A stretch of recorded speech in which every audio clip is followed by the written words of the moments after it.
How's it going? How you doing? I am awake. I'm not sure if there was supposed to be sound with that. You know what? If there's no sound, then just something to add later. Amazing animation. Thank you, thank you. Haven't gone to bed yet. Well, you know how it is. Just, you know, listen to the chill tunes, and when you get sleepy, you hit the sack. Anyway, I'm making some more animations. This is a focus one. Basically, I don't even know if it's all there. So like Art comes in, he gives a little cough, kind of like stares.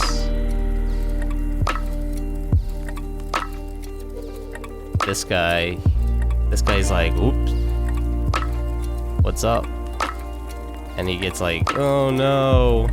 And then he starts like working. Oh, there's not a lot of frames because I plan to repeat it, but he basically is like working, like da da da da da da da da da da da. And then when it's over, let's see, is the frame there? Oh yeah, there it is. When it's over, he's like, oh, whoops. Go a little slower. He's like, oh, whew. He like sighs, and then he goes back to his like silly looking self. Oh, hey, little guy. How's it going? How you doing? Welcome to the late night stream. Welcome to the late night stream where we make cool stuff, right? Is this going to be a redeem? Yes.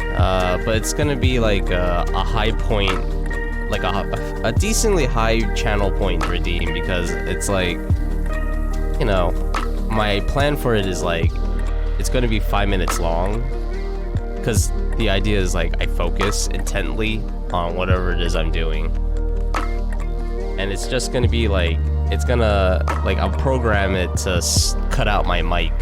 So I'll cut out my mic, I can't talk, and then I just, you know, the music continues playing and I'm just gonna keep working. That's the idea. I think I'm, what do you call it? Oh, let me hide this guy, he's confusing me. And I think I have something pretty good right now.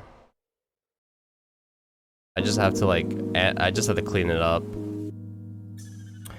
And, I have to clean it up. And I have to, like, string it all together in Firebot.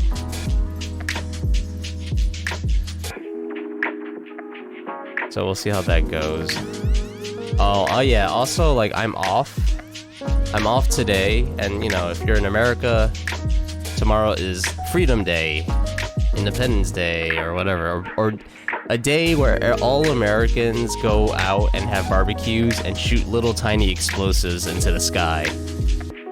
That's what tomorrow is. So I have today and tomorrow off. So I'm gonna wake up at my normal time, which is around now, and I'm just gonna stream for probably longer than usual. At least that's the plan, or until I get tired.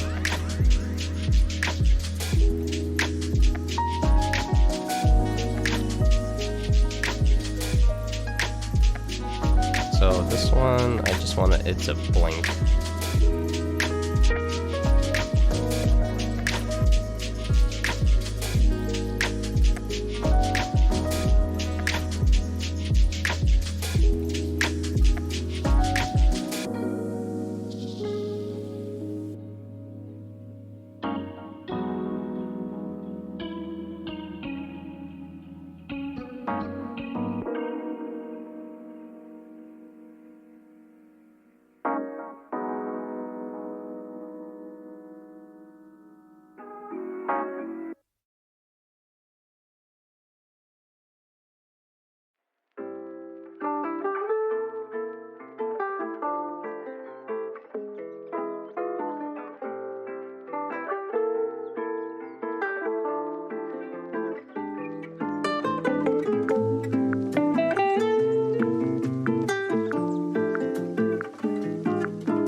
I just love your smile.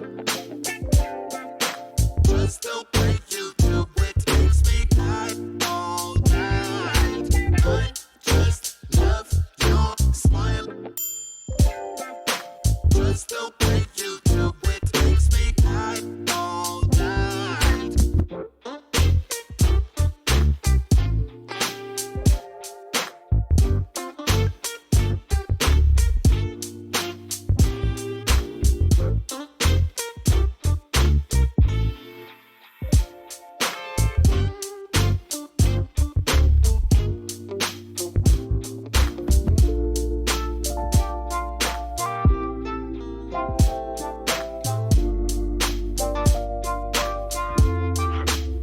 Can you smile again? I just love your smile.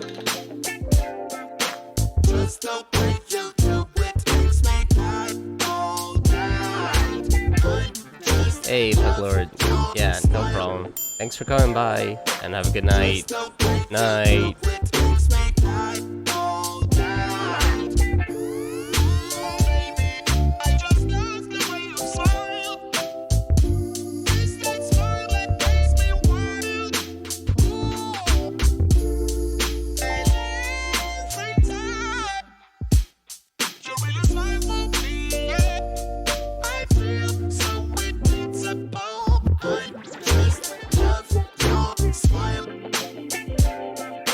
Just the way you do it makes me cry all night. I just love your smile. Just the way you do it makes me cry all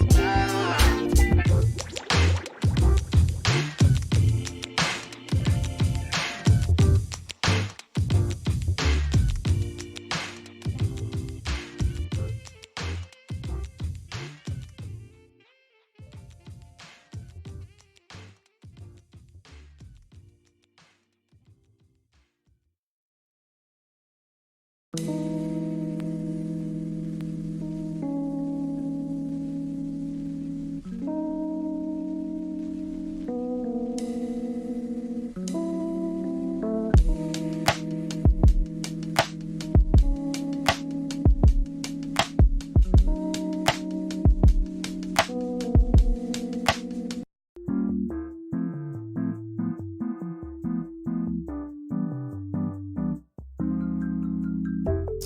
thank you for the water.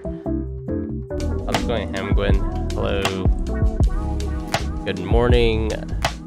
Super early morning from the East Coast. Let me drink that. Nah.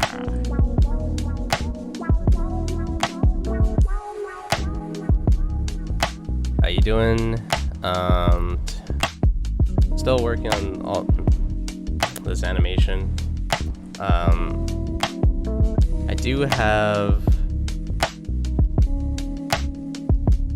I do have today and tomorrow off. I took today off because I was like not feeling great. Well, not that I wasn't feeling great. I was just getting tired of work, which is the same thing, the same feeling.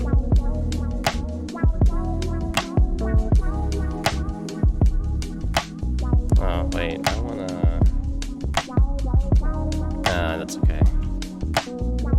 So I just took a personal off today, and I'm still up at 3 o'clock in the morning. And then, yeah, just gonna be working on stuff. Good morning, 2 p.m. for Thai. 2 p.m., what time is it? So Thai is 11 hours ahead, right? About? Yes. Yeah, about 11 hours. Oh, interesting. I wonder what it would be like. Well, actually, no. If the world had one set time and everyone was up at the same time. Well, if everyone was up at the same time, that would be very interesting. It would suck for some countries because, you know, it would be dark. But if everyone was up at the same time, you know, if you needed to get in contact with someone, and like, let's say I'm in America, well, I am in America, but you know, I'm in America and I need to talk to someone in India, right? I just be like, hey, I need XYZ done. I think it would be pretty interesting from like production business standpoint, because like, if you had you know, because sourcing stuff from like other countries is cheaper usually. So if you needed to like to talk to someone overseas about like production of something, you could just pick up the phone or go on, I don't know, Zoom or something, and you could just get in touch with them right away because they would also be awake. We need a second sun then. A second sun, yeah, but then it would like never be nighttime, right? Because then there would be like one sun on one side and another sun on another side, and also there's the whole like, who knows what kind of environmental damage that does. Also, this isn't Star Wars, because I know in Star Wars, if you watch the original Star Wars, there's two suns, but the two suns are like kind of in the same spot. They're not really, they're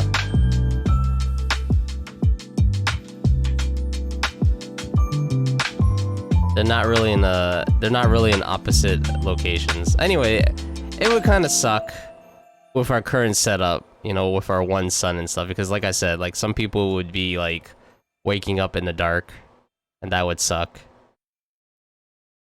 Unless, of course, you wake up in the dark, but you live in a really hot country.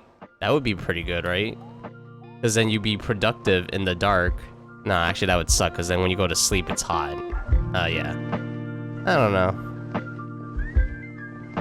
Just an interesting idea. I'm sure some people have tried it out. It's like, hey, let's just wake up at the exact same time as each other. See how that works. Alright, so this part's gonna be kinda... This is unfortunate. My original sketch is like way different. It's on a different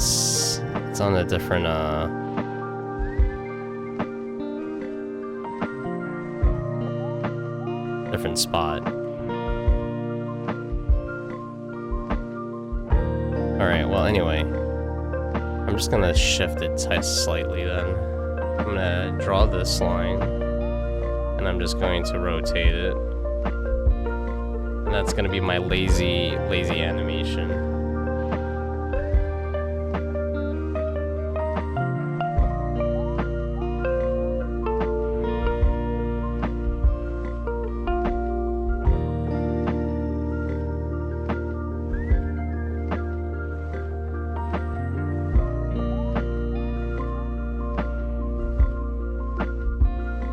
And you know, as always, like if you got anything to work with, you wanna just work along, that's cool.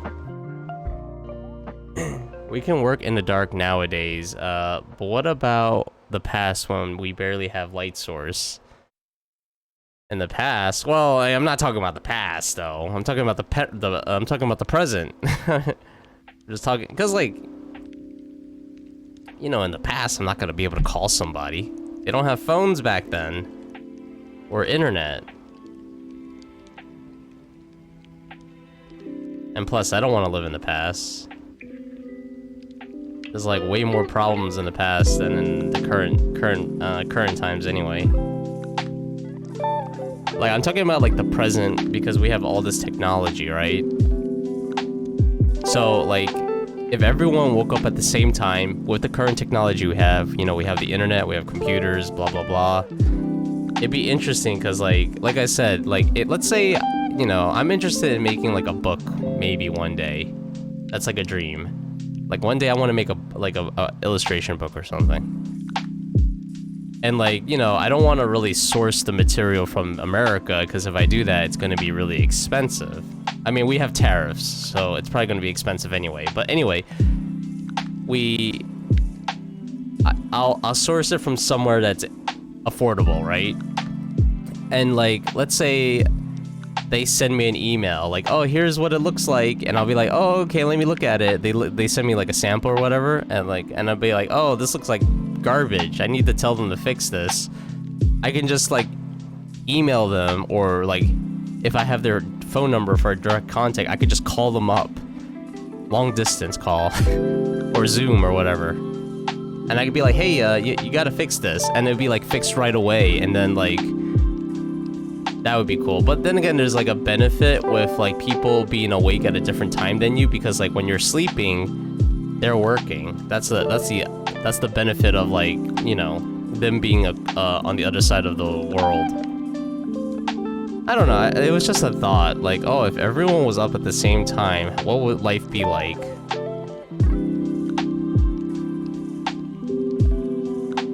Also, the whole thing about waking up in the dark, I'd like to like maybe one day visit a country or a place in the world that, because like, you know, like what is it, like Alaska? Certain parts of the world, it's like 6 months of darkness and 6 months of light. I'd like to kind of experience that because I think that'd be like wild for my senses, because I've never experienced anything like that. Like to experience like several months of like no light. Probably be pretty spooky. Hey printer, how's it going? Hello, how you doing? Also the sun, yes, the sun is also a source of light. Anyway, that was just a weird shower thought moment. Like, what happens if everyone was up at the same time? I was like, I don't know. May or may not be more productive. Anyway, printer, I'm just working on a... Oh, that's all the way on the right side. I gotta fix my monitor a little. I'm just working on this focus animation. I'm not sure if you saw it, but it looks kind of like this. Boom, boom, boom, boom. Where's the other one? Oh, here it is. So this is a focus animation in case I talk too much. So we got Art, he walks in, just pretend he walks in. It's not actually there, but pretend he walks in. And he's like, ahem. Gives a little cough, folds his arms, crosses his arms, I'm sorry. And then the boss looks at him, he goes like, the boss is like, huh? And the boss is like, uh-oh. boss starts working, he's like da da da da da da da da. And then eventually, he finishes his job. He finishes working for 5 minutes straight, takes a deep breath, and then he just goes back to the way he was. It's fun to think about, but farmer in the night working country must have a hard time. Oh yeah, that's true. Farmers would have a hard time. You're right. See, that's why I'm not in charge of the daytime nighttime cycles. I just butcher it.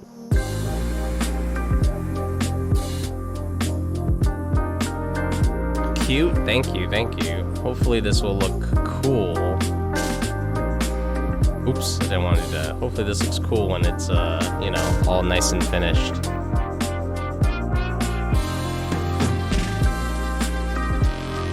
Art becomes the boss now.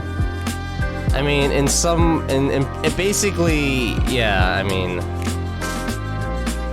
was I ever really the boss? Was I ever? Probably not. You know?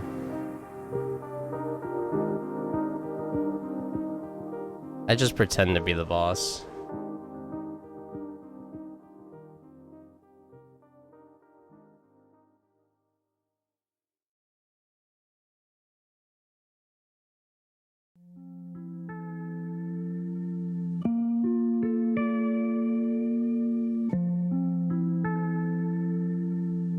So anyway, what was I saying?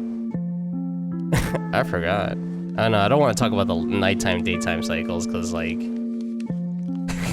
was talking about something else. Oh yeah, if you have anything, like, you want to work on alongside, that'd be cool.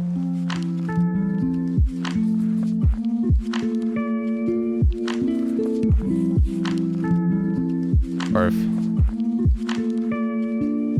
You remember a short story where the Earth was tidally locked to the sun? Tidally. The same face was always facing the sun. Okay, so the Earth doesn't rotate. Interesting. And everyone lived in the band of twilight. Wait, what? Why can't they just move to the sun part? Yeah, like, why do they have to stay in the dark side? Plus, if they stay in the dark side, that's like, that must mean, like, cause, like, you know, I'm assuming, I don't know the science, but I'm assuming this, like, the reason why we have the temperature the way we have is, actually, no. You know what, I have no idea how it would work. If the sun only, like, shined on one side of the Earth all the time, that would make that side of the Earth hotter than the other side, right? Eventually it would, I would imagine. But then again, you know, because of the atmosphere, it would kind of warm up. It would still be cold, I think. It would still be cold on the dark side of the Earth. And like, yeah, like I said, like I asked, like, why can't the people or the inhabitants of this world just move to the sunny side? they just move there. That side of the Earth would always be the tropics. They can vacation there. The sun gets too hot if it's always sunny. Yeah, that makes sense. Eating chicken drumsticks right now. Oh, very nice. And I haven't eaten chicken in like a hot minute now. I mean, I'm not going to because I cut that food out. But still, I kind of do miss chicken sometimes. Like fried chicken and stuff. But that's just not good for me anymore. And also the chicken. Gotta let the chicken live. at least in my own head. If the Earth never rotated, everyone on the sun side would be cooked alive, and everyone on the opposite side would freeze to death. Would that really happen? I mean, I don't really want to test it. Also, I thought you were going to go to sleep.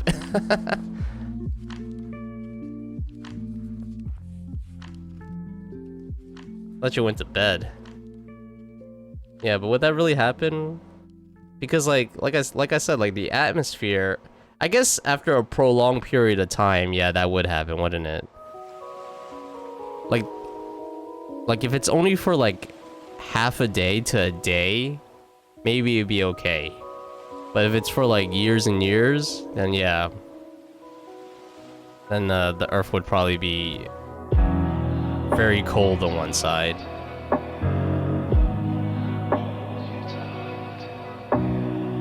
I'm betting for my... Oh, I'm waiting for your meds to kick in. Oh, no, that's a good time. I guess the meds make you sleepy, which, you know... I mean, well, I don't take meds for sleep. I was gonna say melatonin, but I don't think melatonin really counts. When I was having trouble sleeping, I was thinking of taking Benadryl, but I just didn't. I just never did that. Mainly because I wasn't like experiencing like allergic reactions or anything.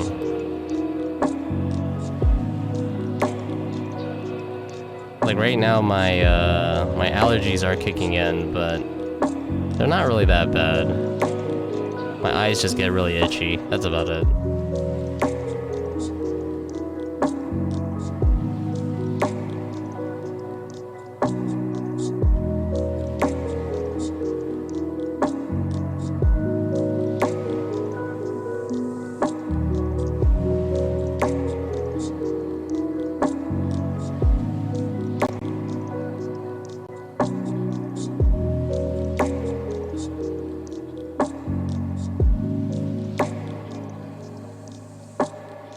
Let's see how this looks.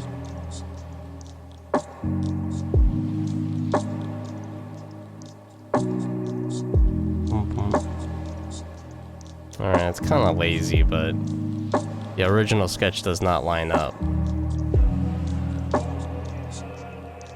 So I have to, like, fix it. Hey, Chew Yogurt. How's it going? Hello.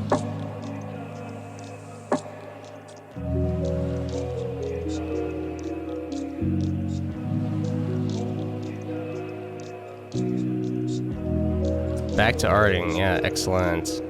Always a good time to art. Never a bad time to art.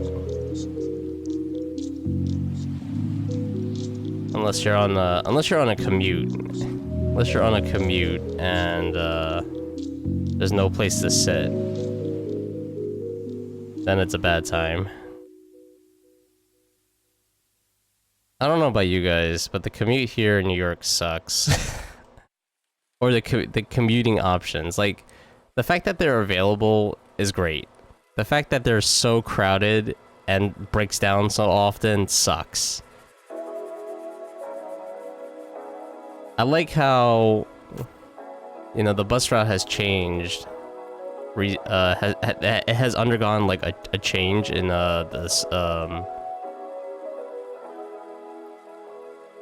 and the stops. So supposedly it's more efficient. It's not. I still come home at the same time, which I think is pretty funny. I was hoping to come home like at least 10 minutes earlier,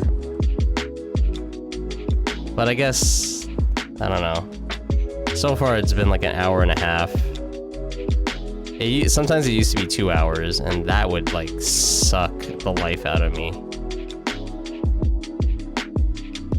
Like, that would kill me.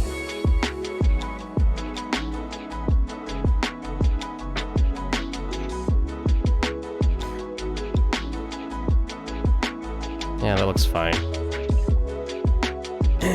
Antarctica, you're suffering. Oh no, don't suffer. Feel better here. I don't have to send you like good vibes. I'll make like an animation for that too one day maybe.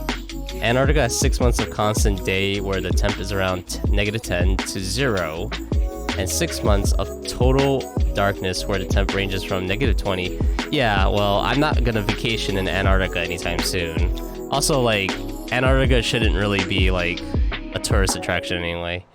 I think Alaska is similar, isn't it? Alaska has a similar kind of night darkness time in the year. Do you like music? What's your favorite genre? Me? That's a good question. I haven't really thought about it. I haven't listened to any like real new music lately either. I guess, well, growing up, I liked to listen to a lot of like rock stuff. So I listened to like Linkin Park and Foo Fighters. Those were like my favorite bands back then. I just listened to so much of their music. I also listened to like a lot of emo-y stuff, like My Chemical Romance. I love that too. But nowadays, I mean, I still like that stuff. I still listen to it. But nowadays, I like listen to kind of this stuff. Well, chill hop is interesting, but I like the lo-fi stuff is what I mean. Not necessarily lo-fi girl, because lo-fi girl is kind of similar to this. But like, if you remember my original playlist, I love that. My original playlist, when I was streaming, that's the stuff I would vibe to a lot. It just makes me feel good, and you know, it puts my head in a nice place.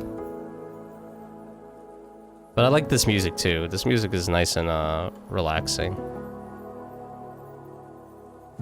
Basically any music that helps me decompress and like not feel stressed out. I guess I should be playing like rock music right now because I did wake up, what, like half an hour ago? And I could use something energetic. Alright, that looks good enough. Whoa, hey! Wow, hey, Lido Diet, hey, what's going on? Thank you for the raid. Oh my goodness, another raid from you? What an honor. Hello raiders, how's it going?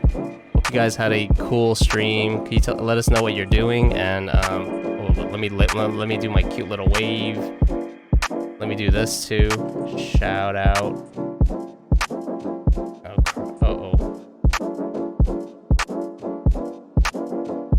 Okay, I'm hoping that worked. I'm hoping that worked. I haven't gotten to like the raid animation yet. Everything is so slow on my end. But I have an idea, and hopefully when I get to that, it'll be cool. But yeah, for anyone who doesn't know, I'm Chuck Chan. I'm in the art category as well, and I'm animating some stuff for the overlay. Right now I'm doing like a little focus animation. Basically, my character is gonna look at me and go like, "Why aren't you working?" And I'm gonna be like, "Uh-oh, I should be working." Your shout out did work, by the way. Oh, cool, thank you. Yeah, I need Firebot does not see it. Anyway, yeah, hey Paul, hey Lido, how's it going? Oh, Lido, if you're working, oh, thank you. Uh-oh, I don't know how to pronounce that. My Cielo. Thank you for following, thank you. Give you a little wave. What was I saying? Oh no! Okay, well, I'm gonna drink too. Whoop, pressed that by accident. Well, I was thirsty anyway, yeah. I needed some of that water. Yeah, if you're working on anything, you know, if you want to DM me in Discord, you can drop it in. Check it out. And oh, what's happening? Oh, look at this. Oh, cool. Oh, wow. How'd you do that? That's wow. Applause, everyone. Applause. Clap, clap, clap, clap, clap. I don't have a clapping animation, but that was oh, amazing art. Wow. Oh, and water. Wow. Okay, well, I already drank, but I'll drink again. Sure. Let me drink some of that. Let me drink some of that delicious Ludi coffee, as the cup says. Yeah, but what was I saying? Oh, Evil Knight, thank you. Or the Veiled Knight. Ooh, sorry, you're not evil, you're veiled. Yeah, if you want to show what you've been working on, illustration or whatnot, you could just DM me in Discord, and we can all like look at it. Ooh and ah. But yeah, I'm also let's see, what were you saying? You also animating Krita. Very cool. What's your opinion of it, by the way? Like, of Krita's animation capabilities? Like, for me personally, I like that Krita can do it. It's awesome, and I like that it's it has like, it doesn't really have a limit in terms of like, I guess you could essentially make a movie. You could, if you had the hardware to make, you could make a movie in Krita if your computer can handle it. But it is, I feel that, I don't know, I haven't used a lot of other animation tools, but I feel like it's a little bit clunky, I think is what I'm saying. Alright, cool. Shout out worked and everyone clapped. Excellent. I hear a lot of Krita hate, but honestly I enjoy animating in it, especially because I can use my brushes on it. Yeah, that's cool. What? That's cool. I would imagine you could use brushes in the other programs too, though. Right? Like Clip Studio and Photoshop. I'm sure you could use brushes in there. Like I said, I don't really have a lot of experience with other programs.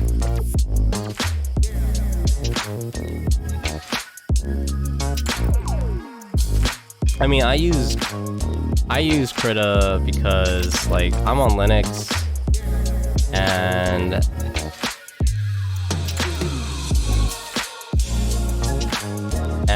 this is just like one of the native programs I use. And I was like looking for like an alternative for like Photoshop and stuff. Before Krita, I was actually using GIMP, and GIMP is usable, but man, GIMP is like, it's not like the best experience. Also, the brushes are like super digital. I feel Krita has a way better brush engine. But GIMP is like, you know, GIMP is doable. Alright, I see what I could do here. Take this out.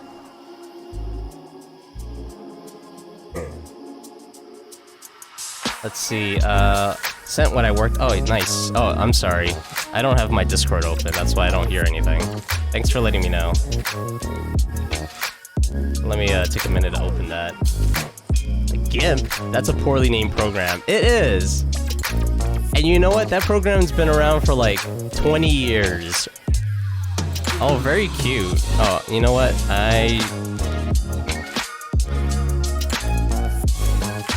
Let me just switch windows. I don't think this is gonna play nice in Krita. Yeah, GIMP is a horrible name, and they've never changed it. They were the developers were like, you know what? This is our branding. We're just gonna stick with GIMP, and that's what they did. They stuck with GIMP for a long time. Let's see. Here it is, Discord. Let's see. Oh, nice. Look at that. Very cute. What is this for, by the way? It's like it's a pretty simple animation right now. Very cute. I like I like that they're looking everywhere. You know, gotta check your surroundings for enemies. Gotta look around, make sure there's no ninjas. I also got used to my Krita workflow. I don't think I want to learn Adobe Animate unless absolutely necessary. Oh man, I quit Adobe for a while. I think I quit Adobe mainly because of subscription. Like, I hate the idea of subscriptions. Because, like, you know, I'm not made of money. And, like, I don't remember. What was the cost of, like, Adobe Photoshop by itself? Like, 30 bucks a month or something? Like, Jesus. I'm not gonna afford that.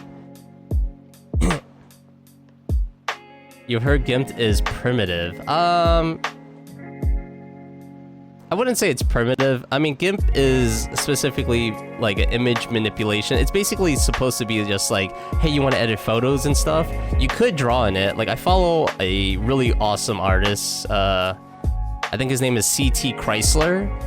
And I followed him for a long time. And I know he works in GIMP. Not exclusively in GIMP, but it's one of the tools he uses. And he makes like awesome stuff. So, you know, I'm not gonna say GIMP sucks. Like, I don't think it sucks. It's just the feeling of using it is not the best. And also, like I said, the brushes aren't really like super good, like out of the box. But you could also make your own brushes in it. Oh, hey, Broken Demo Disc, how's it going? How you doing? Let's see. It's an anime emote for the subs. Very nice.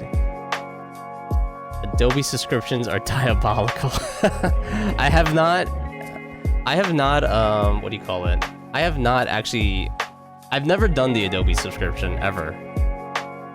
I haven't done that. I have never tried it. Like I said, I gave up Adobe after CS5. That was my last. That was my only Adobe purchase. It was also my last Adobe purchase. So like when I was in college, I bought the Adobe Suite, CS5 at the time, and that was the last one I think before they went to the subscription model. Oh no, they had one more. They had CS6, and then I think they went to subscription model. But yeah, I mean, there's a reason why they're using subscription models. It makes a lot of money. You know, it makes them money, and if you feel like you have no choice for your job or your you know, your hobbies, then you're kind of forced to pay it. My mom hasn't updated her Mac in at least 10 years because she refuses to start paying for Adobe again. What?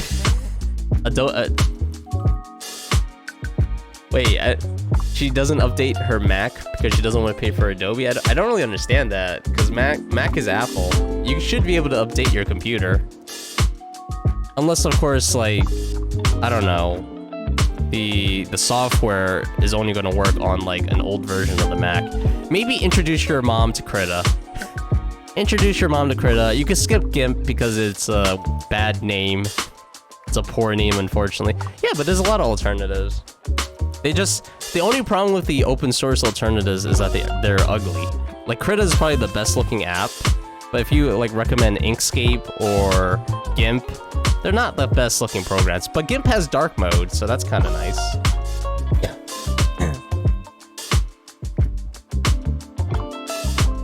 What's this? Oh, hey, 2Dog. How's it going? What happened to 1Dog? Oh, bad joke. The best kind of Adobe programs are the free ones you can find if you scout long enough. I wonder what you mean by that. I remember pulling through middle school and high school with my friend's school account. That's cool that they lend it to you. Just came from school and raid. Hey. How's it going? Welcome back. And then after I managed on my own with free online sources. Yeah, it's free. Completely free and okay to use. Yeah, but I get what you're saying, but I kind of wanted to, like, you know, try to stay like legit about it. Anyway, welcome some first time chatters. Welcome. Doing some animation, doing some art. I am both 1 and 2Dog. Whoa. 2 things at once. That's crazy. Blows my mind. Nah, if it works, it works. The computer in question is incredibly old too, so that plays into it as well. This is also why I use Linux. Okay, I'm not gonna sell you guys on Linux, especially if you don't want to use it. But cause like every time someone like goes like, "Oh, my computer's old," or my computer, or I can't run the stuff I want anymore on computer, I'm just like, well, have you tried Linux? And you know, I feel like one of those like missionaries or something. It's like, you should try Linux. It's the it's the way things should be. Wait, why is it doing this? Let me figure this one out first. Okay, so that's the line art. Oh, because I have to animate the line art first. Okay, that's it. Blink. And then let's just move the head ever so slightly. And I'll fix it up later.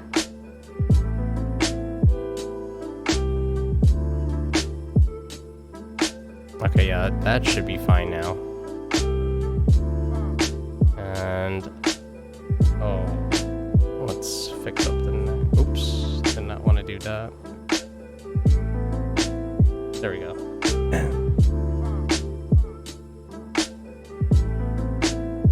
Oh, what about Updog? Oh boy, that was a good joke when I remember seeing that joke for the first time. It was like on Jeopardy. It wasn't Jeopardy. It was like some person took a picture of the Jeopardy game show. I think it's Jeopardy.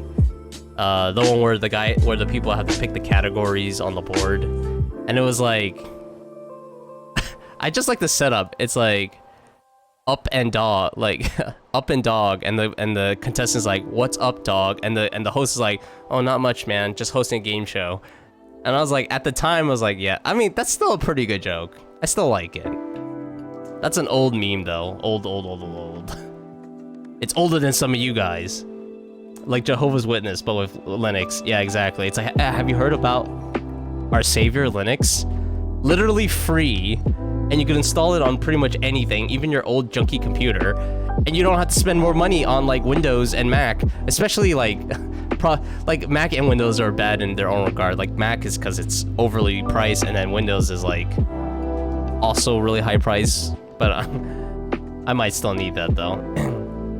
I recall using Adobe and After Effects to make my first little short film. Oh, very cool. And after that, I upgraded to DaVinci, and man, what a beaut. Oh, I was thinking like, and I upgraded to DaVinci and man. I was like, man, what program is man? But yeah, I've heard things about DaVinci as well. I actually think that works for Linux as well too, if I'm not mistaken. But I'm just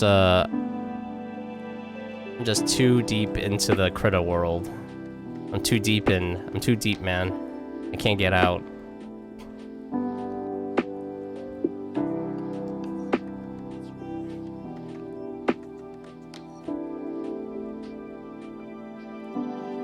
Oh my god, it looks like he's just sleeping. Well, I'm pretty happy with Krita though. It's definitely like a great program. Also, like, like if you guys ever heard of Dave Raposa, and if you haven't, I seriously suggest looking him up when you get the time. He's a super amazing artist, and if I know on his I don't know if he talks about it in his live stream. I know he live streams on YouTube. He used to live stream on Twitch, but he stopped. I don't know what happened. But wait, what? Oh, that doesn't make sense. Oh, I guess... Anyway, super amazing artist, and I know he uses Krita to make a lot of his work. You know, I just realized I had no idea where I was going with that thought. Just look him up. Just look up that artist. He's great.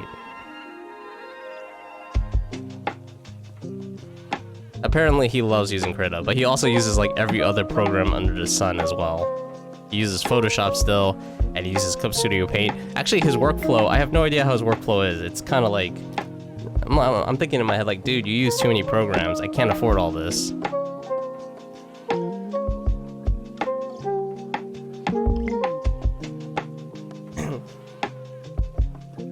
Do you honestly recommend Linux for everyone though? Like, I'm not very tech inclined, but if it's really less annoying than like Windows, and maybe it's worth it. So I don't know what you've heard about Linux. It really depends on your use case. So if your use case is simply, hey, I like to go use my computer to check my email, browse the web, and watch videos online. If that's like 99% of your use case, then the answer is yes, absolutely.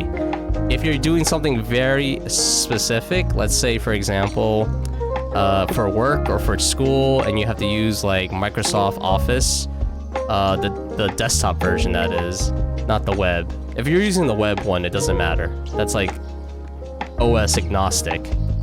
But if you're using the desktop version, and on the desktop version, I think you can do like more advanced stuff. Like you could actually do some programming with the Office desktop version. You could, if you know how to program in the programming language of VBA, you can. I guess you could do like cool stuff in Microsoft Office. Then the answer is you should stick with Windows. That would be the answer then. So 99% of the use case, yes, I would recommend Linux. In terms of like how complex it is, Linux has gotten like ridiculously easy to use for the layperson. And if you're ever like curious about it, and you only have one machine, you can download virtual machine software like VirtualBox, which is available for like every operating system, Windows, Mac, and Linux. You could download that piece of software and download a Linux image. And I like, you know, if none of this makes sense to you right now, these words I'm saying, then that's okay. But basically, what I'm trying to say is, if you get a virtual machine software and a Linux image, you can use that to emulate or like, yeah, essentially like run a virtual computer inside your computer. So the idea is you can try out Linux without any commitment. Hey, oh, thank you, 2Dog, for the follow. Yeah, you could try out Linux without any commitment. It's not going to be the smoothest experience because you're essentially running an operating system completely via software, which usually an operating system is run, you know, via hardware or with hardware.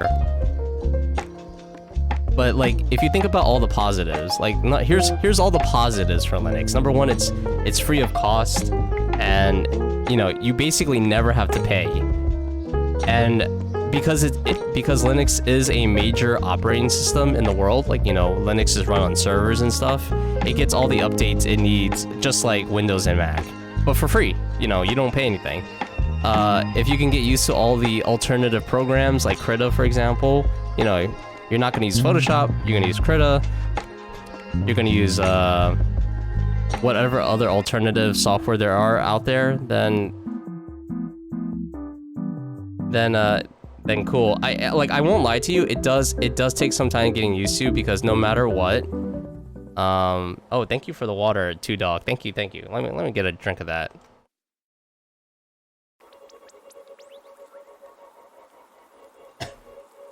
Cause thank you. Oh, that was refreshing. That was refreshing because I actually took a drink. But yeah, you can't. Oh, what's happening? Oh, someone doesn't like the cup. Oh, jail. The jail has appeared. The jail cat. Oh, dang! I keep losing my train of thought. Let me finish my train of thought first, and I'm gonna get back to chat. But yeah, just don't go into Linux, if you ever do, thinking it's ever going to be like Windows or Mac. It's never going to be Windows or Mac. There's a reason why Windows is Windows and Mac is Mac. But if those are the things you're okay with, and you find things you like, you know, I truly believe that Linux, if people gave it a shot, there's something you can find to like. Because another reason why Linux is so great is that it's insanely customizable if you go that route. And there's like all these different setups that are like really cool, and they're like fitting to like most users. Anyway, I'm done talking about Linux. Still use After Effects a lot since it's still really good. But when I bump into an issue, it's just like I want to shoot a water gun at my foot. Just a water gun. That's the safe one. If I can't solve the issue right away. I've never used After Effects. It always looked too complicated for me. Is your persona your paper bag or what? A little cute dinosaur in the back? My persona? My persona is this guy. I'm the guy talking, like, and I don't know, like, what the future is gonna be. I kind of created this dude because I thought he was funny looking. You know, I like how goofy he looks. But you know, initially I was like, okay, the two people in the back, the two characters in the back, Art the Artosaurus and PC-chan, those are my mascots. Okay. Thought I heard something. Those are my mascots, and they're there to stay, you know. But this guy right here, I actually created him as like kind of like, I thought he was funny, and he was gonna be like a temporary thing, because I was still at the time I was still thinking about like, oh, what do I want to be the talking head? But you know what, he's here. I've already put a lot of work in him, so I guess he's here to stay. Hey Yodo, how's it going, dude? Oh, that one keeps flickering. That sucks. Oh well. But yeah, how's it going, Yodo? I see you've redeemed your awful jail. I can't believe you haven't sent me like an actual design. you just keep the cat jail. The prisoner has arrived indeed. All OSs have good and bad parts. There are no perfect OS. I guess so, but you know, if we factor in certain things like, oh, I don't have any money, well, you know, then suddenly Linux becomes much more appealing than the other OSs. Or BSD, but you know, who really uses BSD? Yeah, I've heard about its customizability, but I low-key just want my computer to run my music program and the plugins and that's it. Maybe I'll check it out one day because Windows is kind of funny. Oh, well, okay, well, now that you brought that up, I don't know what program you use for music making. You might want to see if there's like a native version of it on Linux. There is native versions of like music, like what do you call them? Audio workstations. AWS? No, that's not. No, DAW. Digital Audio Workstation, DAW. So there are like Linux versions, but if you don't use that, if you use like a Windows specific one, Windows Mac specific, then I would say you gotta stick with Windows. And I'm saying that like there's a chance that it might run on Linux, but you know, if you just want like it to just work, then I would stick to the native one. Like, don't complicate your life. I'm going to a zoo, too busy right now, can't do anything. Linux is a bit meh for music making. Well, I never made music on it, so I'm not sure. Hey, Astro. How's it going? It's early for you. The DAW. Yes, the DAW. Yeah, I think lots of plugins don't support Linux either, sadly. Yeah, you would, like I said, you would have to find like alternatives. And then you would have to make adjustments. Because that's why I use, because before this I said I used Photoshop. That's actually what I did for a while. For like drawing and stuff. And it was good. I thought Photoshop was great for drawing, personally. And you know, I got used to it and all that, but eventually I wanted something different. Oh, more water. Oh, thank you, Aster. More water. You can never stay too hydrated. Even at 3:30 in the morning, you can never stay too hydrated. Ah. Oh, disgusting. Prison water. Ew. Gross. Don't drink prison water. It's not as good. I want to go back to the other cup.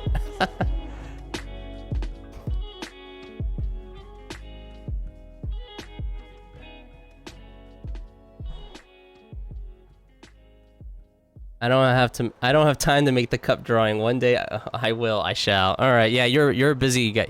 You're a busy guy. You're a doctor now, aren't you? You're like you got a PhD. That's crazy. I'm thinking you're not the medical kind of doctor though. Unless you are, then that's crazy. Oh, I'm sorry, Anraid. Yes. The swap cup is only for it's a subscriber perk. Subscribers. So like, if you go to my Discord, you can see there's a channel cup design channel. That was redundant. There's a design your cup channel, and anyone who joins the Discord could take the template. It's the first post. Anyone could take the template and design their own cup and post it in that same channel. And what I do is like I save it, and I put it in like a folder with everyone else's cup. And yeah, if you subscribe, you will have the option of getting that redeemed. Yeah, I'm sorry. It does say sub only, to be fair. And it's also 1 point for a reason.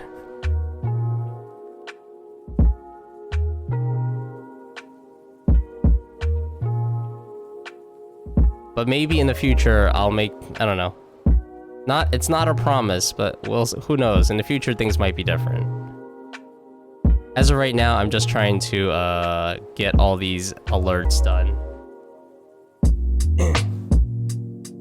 I know, it's a sad time, Anraid. What is this, like, capitalism garbage? Why can't everything be free? Freedom to the viewers. Someday. Yeah, don't worry. Someday. Someday either something will change or something else. Alright, this looks good. Boom, boom. Wait, what? Why are you like this?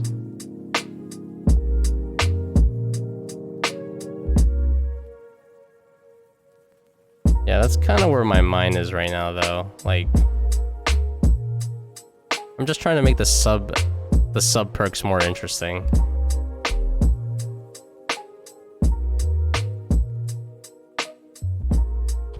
Alright, so we have here. I need to fix up. I need to take away the color, and we need to do the line art now.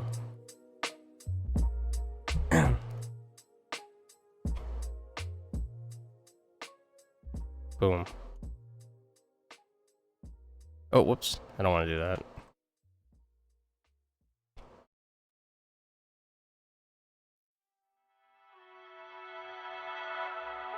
Hope I'm well this morning, by the way.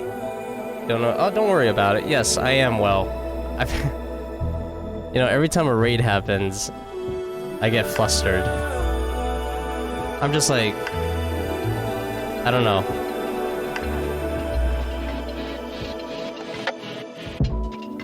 It's like I guess it's still so new to me is all. Like, oh god, we're getting what? We're getting raided? I'm like, oh god, I don't have my speech ready.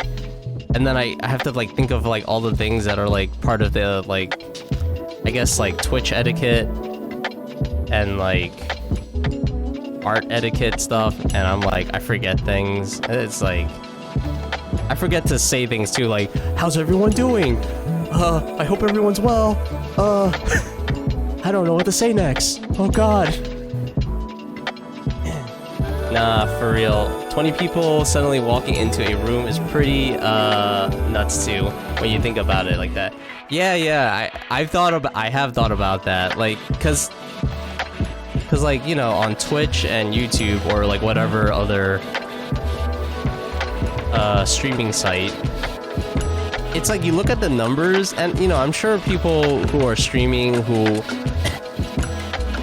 you know, who have like 50 something viewers, that's a pretty like sweet spot in terms of like a balance between like you have some viewership and you can actually like talk to people. Because, you know, I've seen like the mega streamers and I'm like, I look at their streams and I'm like, how do you read anything? Like the stream is, I mean, not the stream, the chat is like insane. Like I couldn't like, I don't think anyone could possibly read that fast unless you have like slow mode or something. But like when you think about it, back to the 50 viewer streamer streams, it's like that's a ton of people. Like, cause when I went to school in high school, it was like when I went to school in high school, wow. When I went to high school, I think a lot of kids would be like 30-something kids. 30-something kids in a classroom, and that was considered to be like crowded. So having like around 50 people would be like, wow, this is crazy. And the people who have like 100 to 200 viewers, it's like, I'm pretty sure there's not even 200 people in, like, when you go to Comic-Con and you go to a popular panel. Like, I remember one year I went to Comic-Con, this is a long time ago. This is when Street Fighter 4 was getting announced. So Street Fighter 4 at the time was like a brand new game. All these people were super excited to check out the panel at Comic-Con about Street Fighter 4. And it was a huge room. They had like, you know, panels are usually pretty small rooms because they're all partitioned. But they gave the Street Fighter panel like 4 or 5 rooms. It was huge and it was packed. And I don't even think that was 200 people. So it's like, really thinking about the scale is like crazy. Yeah, facts. When I was in high school, we were like around 43 to 47. Jesus, what? Either your high school is really small, where they had to like consolidate, or your high school is overcrowded. I'm assuming it's overcrowded. I mean, I went to school in the city, so there was that reason why it was overcrowded. It's just too many people in the city.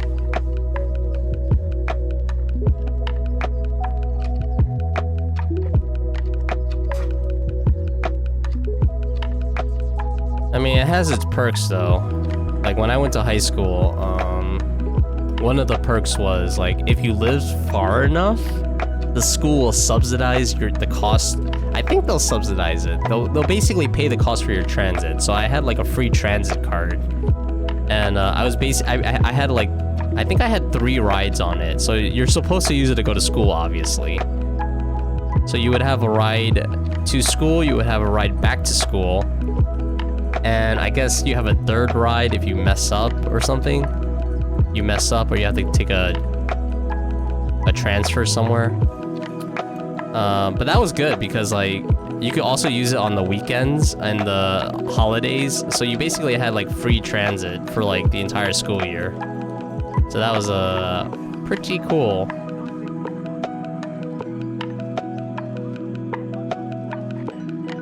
I think it also meant I was poor. I'm not sure.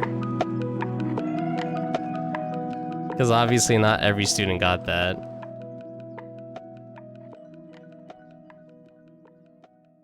Yeah, that's a huge class, I agree. The school is pretty big and have a lot of students, so we were divided into sections, which were like 4 sections. You were divided into sections. I can't even imagine that. But each section was that many students. I don't know, that's a bizarre concept. Is this a school in America? Could I ask that? Is this an American school? I have no idea what you mean by sections. That's kind of weird.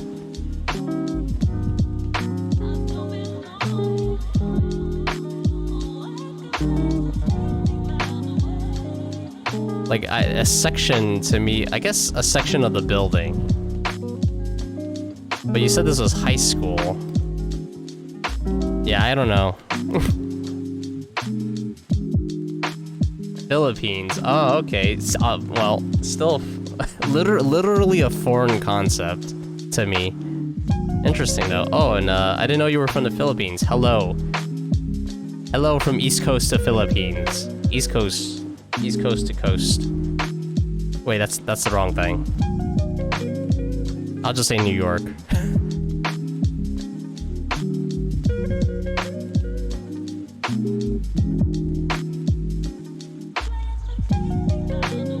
Alright, that looks kind of correct. Bum bum bum bum bum bum bum bum bum bum bum bum bum bum bum bum.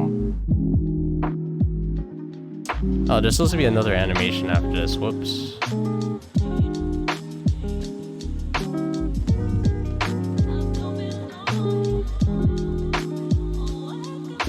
I could do that later. Let's just add the color now.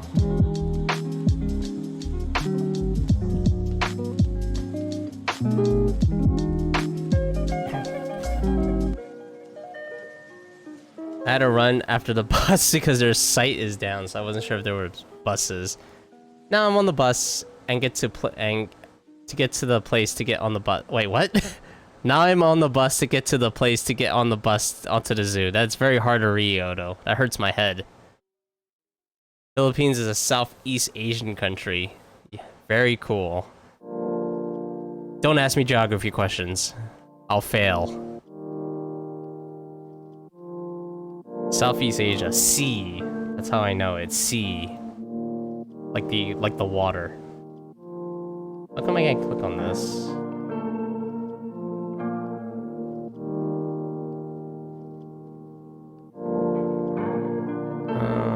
Watch color. Oh, there's nothing here.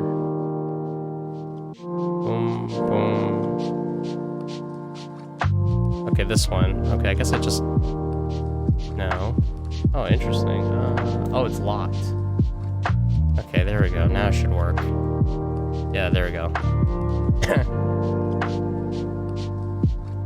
It's very hot in the Philippines. I mean, aren't most Southeast Asian countries pretty hot, I guess? Because they're like close to the equator. Well, it's not just hot, it's like humid there. I guess it's the same thing in the end. In the end of the day, it's the same thing.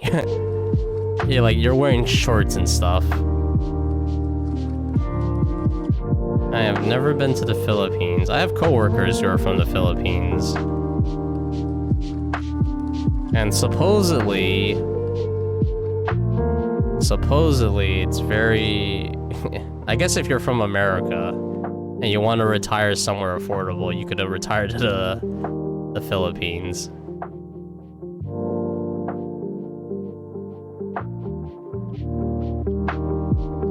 Geography question. Can you name all 50 states? I was asking a friend a lot this today. I couldn't do that. I live in America. I'm born here. I couldn't tell you. I couldn't tell you all the names. I couldn't tell you where on the map. If you gave me like an outline of America, just an outline, right? And you know what? An outline of America, and you see all the borders of each state, but you know, there's no name. And you told me like, hey, can you name all the states? And I'll be like, no. I can name like Florida and Alaska and Hawaii, and those are the easy ones. Because Alaska's literally like part of Canada, and then Hawaii's an island, and then Florida is like, you know, the part that no one cares about. No. But and maybe Texas, because Texas is like the biggest state. Oh no, California probably is, but Texas is the other big state. That looks like a slab of meat or something. Interesting. I've recently learned all the states because I wanted to, but I argued with my friend that 90% of the U.S. could name. Wait, what's it say? That 90% of the U.S. could name the most. Maybe I was wrong. 90% of all of Americans can name the states? I doubt it. I doubt it. But then again, like, I never cared. In terms of, like, maybe it's just my, what do you call it? So, I remember watching like things like movies and cartoons, right? Movies and cartoons where it takes place in high school, where it takes place with like, it's around like middle school, high school kids, and it takes place in school a lot of the times. And one of the things I remember is that there's like a geography class, right? Or a geography lesson. Maybe it was a geography lesson, not geography class. But basically, it's like, I feel like when I went to school, I don't remember that at all. Like, I don't remember a lesson or whatever about like, hey, let's learn about where stuff is located in the world. And I'm like, yeah, I don't think so. I don't think that ever happened. Like, all I remember is like, we took American history, we took social studies, which lightly touches on the topic of like geography, but it was more like, oh, here are some things that happened at this time period. And I was like, okay, cool.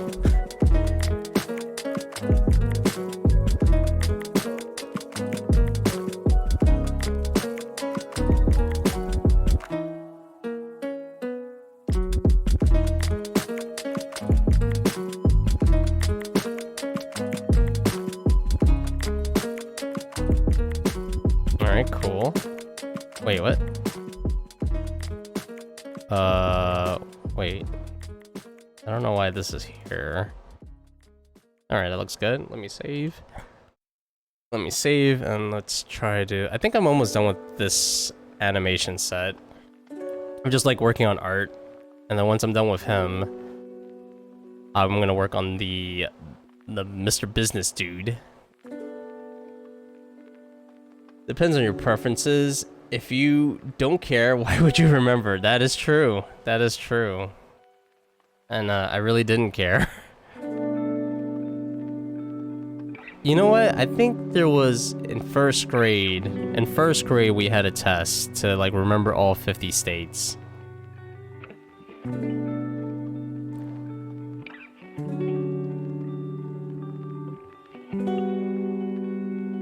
And I think that was the extent of my American geography lesson.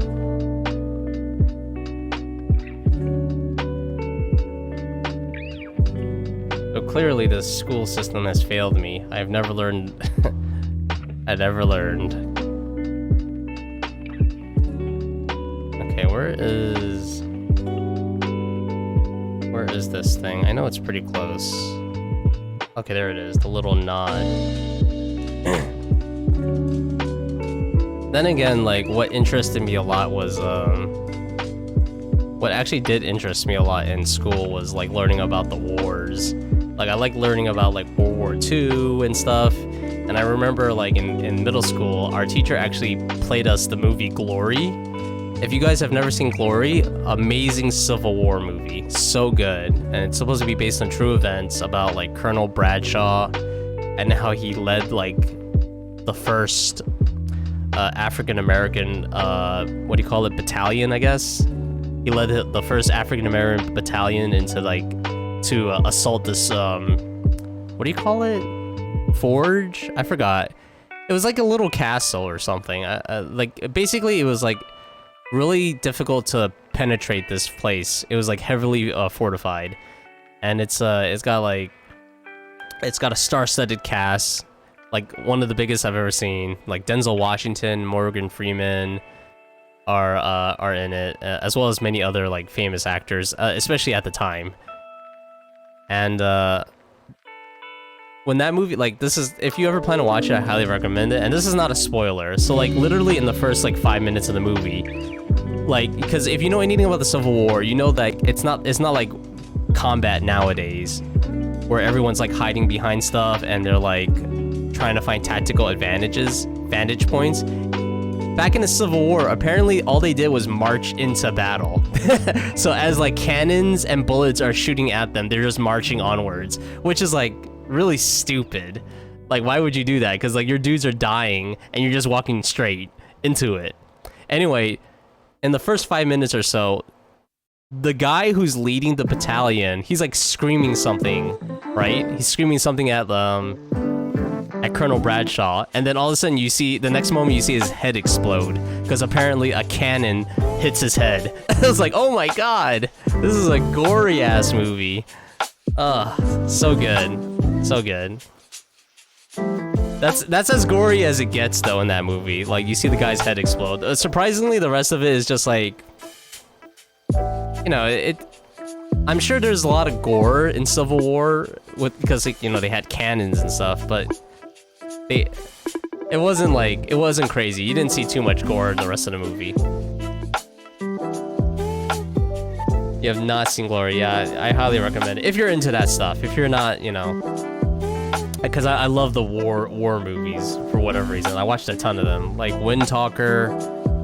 Or not Wind Talker, Wind Walker, I think, with Nicolas Cage. I saw the Mel Gibson, We Were Soldiers. Saving Private Ryan is a big one. That's a really good one, too.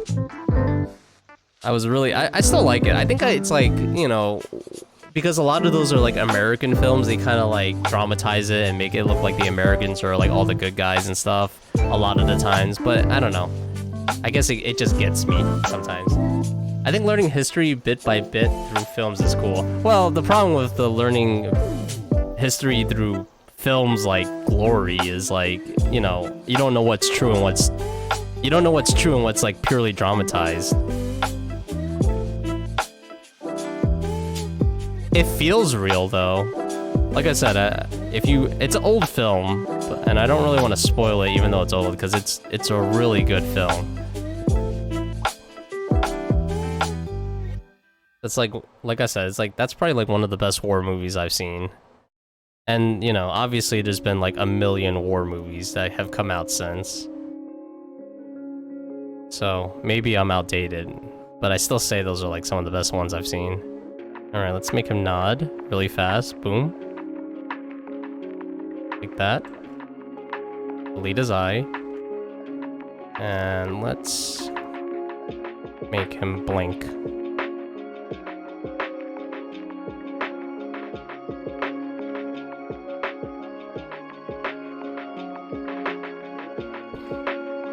So, oh yeah, you guys who came in with the raid,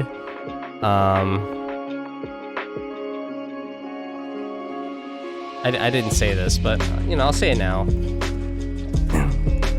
So, I took today off because, I don't know, I just felt like I needed an extra day. So, like, for those of you in America, tomorrow is July 4th, which is Freedom Day, America Day, a day for everyone to go out and shoot fireworks and have barbecues. That's pretty much Friday, July 4th.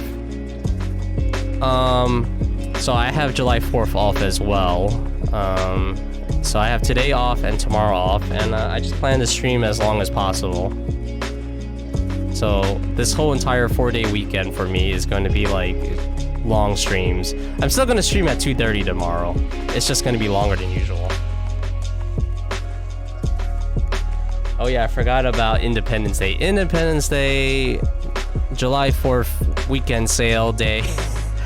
July 4th has lost all its meaning. Seriously. It's just like, hey, guess what's open? Retail stores. And guess what else? We got sales. Because I just looked up online. What was it? Oh, no, I didn't look it up online. I saw it on my Instagram feed. I bought a mattress like not too long ago, and it's telling me like, oh yeah, we have that mattress on sale again. And guess what? 30% off. It's like, wow. That's cool.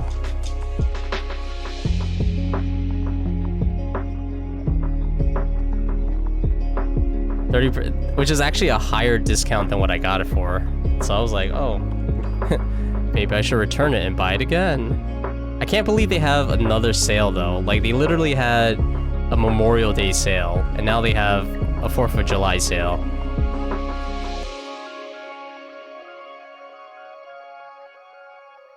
Jeez.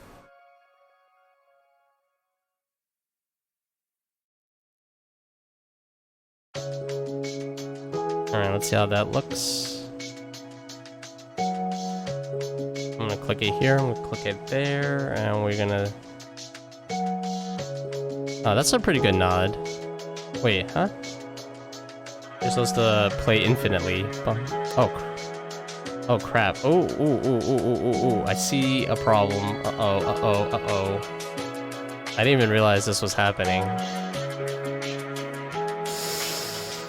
Oh no, I gotta, give me 1 second. I gotta fix this. Dockers, recorder. Oh my god, I didn't realize that was going. No wonder that's eating up my it's just eating up my resources. And this, I gotta clean out. Alright, fix that. Happy Independence Day, guys. But are we really free? Are we? Who knows? That's not a topic. Rubbing it in, how nice. Oh, are you not from America, Paul?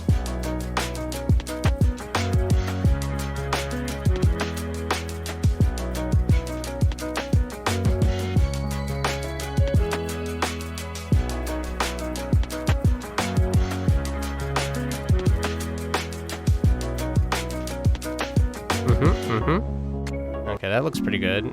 Yeah, okay, I like that nod. Oh, water. Thank you for the water, Anraid. Thank you. Drink. Aww. Oh, by the way, if there's any ideas that you'd like to see in the future, you could always do !FB and then enter your suggestion. You don't have to join the Discord, you could just do it here in the chat while I'm streaming. And it'll send a suggestion to my Discord and I can look at it later. So like, you know, if there's ideas that you like to see, you know, like redeems or whatever, you know, feel free to make a suggestion.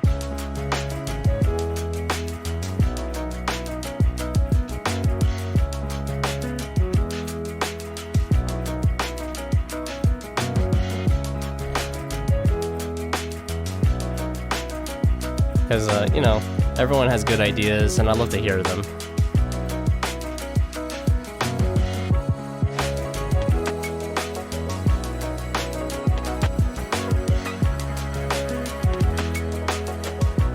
Yeah, this is down, this is up.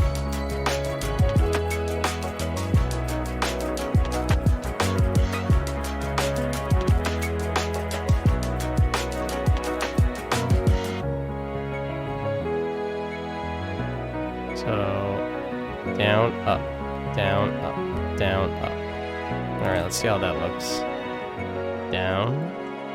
This is up. Play it back. Wait, why is his eye open at the end? Oh, I see. I just want to play this then.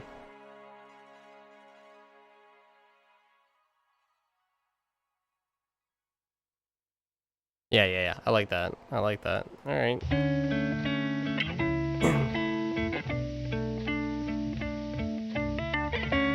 And then we're just gonna color this dude.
and the third stroke is with 10. 4. Precisely.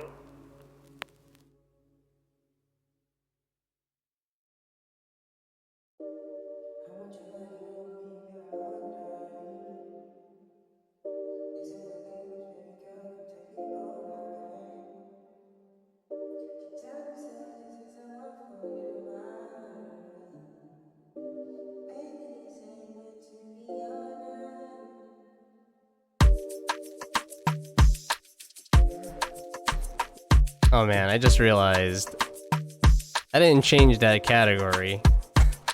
Here I am drawing this stuff that has nothing to do with the game peak.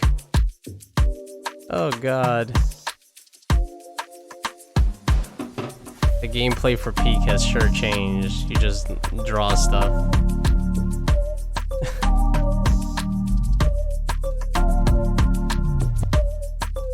Oh, that was weird. Oh well.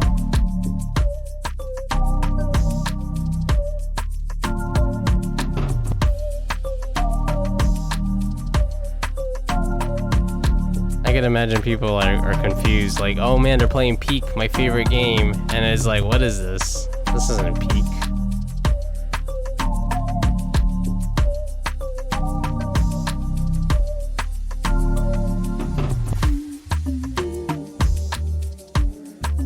If you played Peak for like 2 minutes before the end of the stream, you wouldn't be lying. Oh, that's true, that's true. It's like, wait guys, wait, I'm gonna play Peak.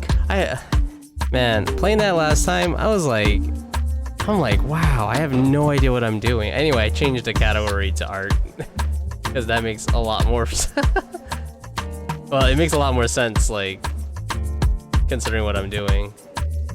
But yeah, I was like, man, I have no idea what I'm doing in that game.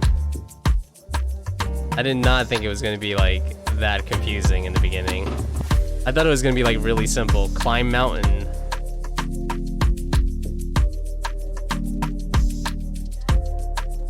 Give it another shot in the future some other time.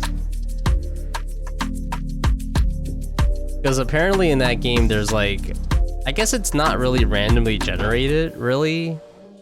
I guess it gives you like this like one obstacle, which is like you got to get to the top, and there's like apparently there's like multiple peaks, and you have to like, each peak is like kind of sort of like a checkpoint.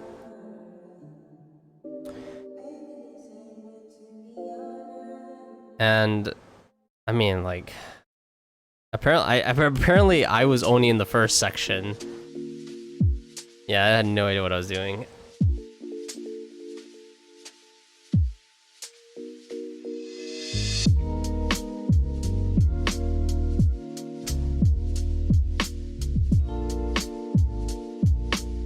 Guys, don't leave yet. I missed your gaming stream segment, sadly. Oh, guys, don't leave. I'm still playing Peak. Wait, we're gonna get to it. You missed my gaming segment? I mean, the VOD is there, and honestly, it was pretty like pretty non-eventful in terms of like things that were happening in the game. Cause like I didn't know what I was doing. I'm like climbing stuff, then I'm falling and dying a lot, and. Is Peak a paid game? Yes, it is. It's pretty inexpensive, all things considering. I got it on sale for $5. Full price is like $8 US. So I guess, you know, do the conversion. Actually, no, you don't have to do the conversion because I don't think Steam does that. I think Steam has region pricing, so the price in the Philippines would be like different completely. Because I remember people were trying to game the system, like they would use, I guess they would use VPNs or something. But basically people would like pretend to be like in a different country and buy a game, and the game would be like substantially cheaper. Which is a interesting way to game the system. Okay, I think we are done with this. Now I'm gonna move on to the next guy. So basically, let's see what I have. So this should all be connected, I think. Oh, they're not all connected, so it's gonna look a little weird. So we have him go in, cough, cough. stare, blink once, and then move on to that.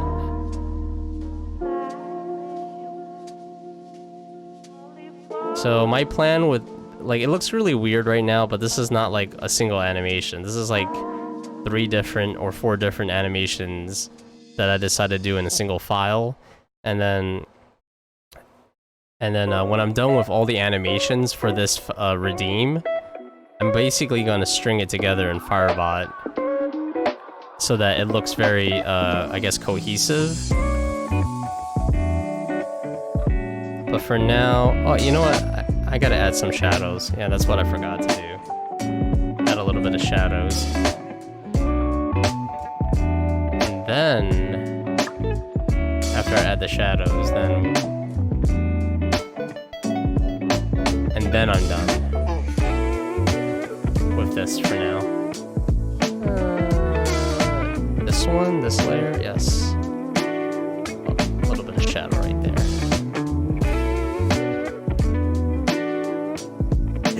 What would low-key work? What? Wait, what? Wait, that would low-key work, wouldn't it? Oh man, I don't know what you're talking about. I forgot. I lost. I missed it. I missed the point.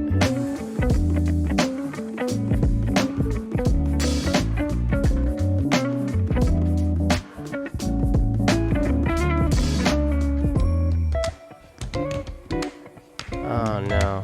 Okay. Let me just make sure I didn't. Okay. Yeah. Okay, that works. That works. That works.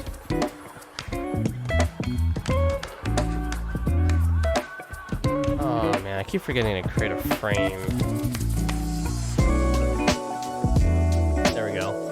All good. The Steam VPN paying for games in another country situation. Well, that was a thing. Oh yeah, I was talking about that. I completely forgot about that. That's funny. I was like, I went on a little like tangent and then I just forgot. It used to work. I think Steam has, I mean, not Steam, Valve. I think Valve has since fixed that issue. I would not recommend doing it because I'm pretty sure you would just get banned. They'll just ban your account or something. But that did work. That did work. That's where I read about it. I've never tried it myself. Never used a VPN back then.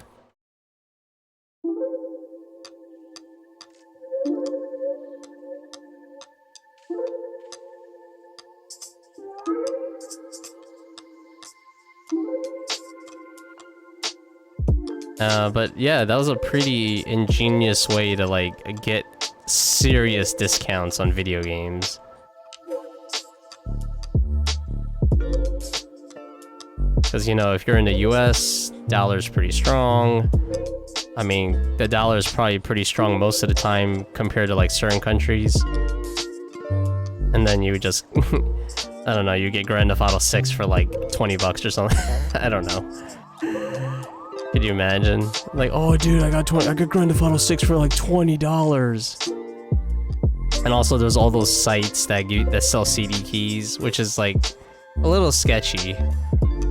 Because I'm pretty sure I bought a CD key once and it didn't work. But that was like a one time.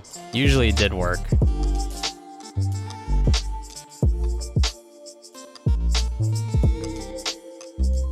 But I don't do that anymore because I'm too lazy. I just buy it straight from Valve, Steam now.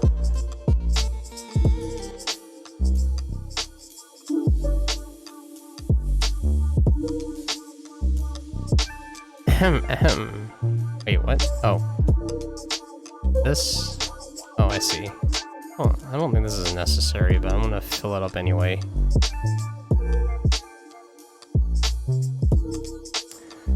Unsurprisingly, they fixed that though. That sounds like a crime just about. Well, I mean, is it a crime?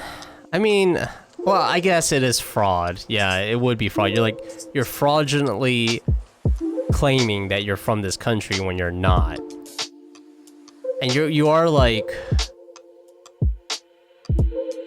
I mean, long term, that just wouldn't work business-wise. Like, if I was the business, I wouldn't want people to like first and foremost, you have region pricing, which is actually really nice. It's not like, hey, it's $50 in the US and you just convert it to your local currency, because then, you know, $50 US could be like a crap ton of money in another country. But if you like price it accordingly based on region, then it's like, oh, that's a bit more fair. And if people are taking advantage of that, then, you know, obviously that's bad for business. You know, like richer countries, you're gonna price them accordingly. Poorer countries, you price them accordingly. That way everyone gets what they want, and they're not like, they don't feel like they're completely, you know, completely scammed. Dude, I went to Vietnam recently, and $1 Australian. Oh yeah, you're from Australia. Oh man, I forgot. I was like, are you not from America? Is everyone not from America? Jeez, don't you know how big America is? It's the size of planet Earth. Planet Earth is basically America. Let me see. $1 Australian was like 17,000 dong. It's just I know that's the name of their currency, but still, I could probably get games for like 2 cents. 2 cents? What kind of video games are you getting? Bootleg ones? Chinese ones? You getting one of those video games that are like 1,000 video games in one? You can hope though, right? That's what I said though last stream. I feel like your chat is very international. Perhaps. So I mean, I'd have to look at the analytics to be honest. I think last time I checked, most people, the largest percentage is from the US, according to it.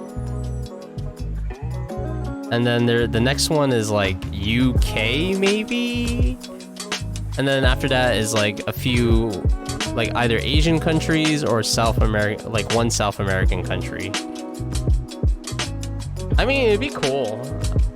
It'd be cool to like be a very, I mean, you know, the world as it is right now is pretty much very globalized anyway.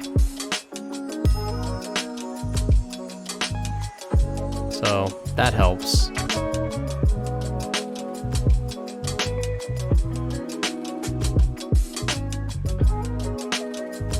Okay, how do I do this part? I'm always impressed. I think what I'm super impressed about, and I'm not really, I'm actually still not sure how it works. Like people in other countries that, you know, predominantly don't speak English, like, you know,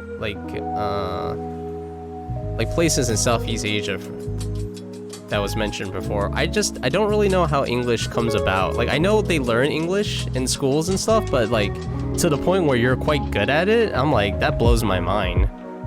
Like man, like foreign language classes in America have failed me. Like I never learned Spanish. It just didn't work out.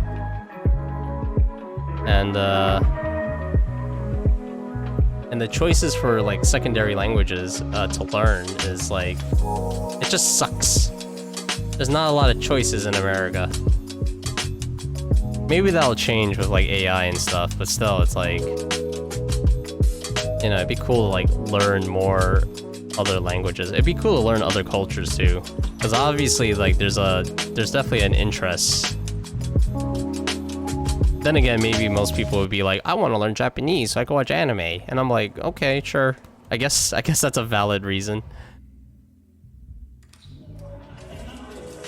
But at least they'd be learning something.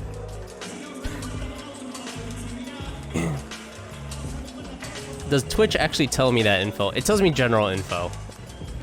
So like what I just said, like, oh, the largest demographic, the largest viewership I get is like from the US. It tells me like United States is this percentage, and it tells me like this country is this percentage. That's it gives me like an overview. So it's kind of cool to like, you know, get an idea of like who's watching. Colonization is usually the reason. Oh, is it? I mean, I know Britain, like, you know, once upon a time was like the biggest empire in the world. But I didn't think it would, I don't know. I guess it's like, wow, it has such a long-lasting effect. because okay, so there's this other guy. So there's this other streamer who I really like, who might be streaming right now. Last time I checked earlier. So there's like this guy named Mafora. I like his streams. I think his art is like super dope. But he's like, you know, he's from Japan, right? I was like, okay, cool.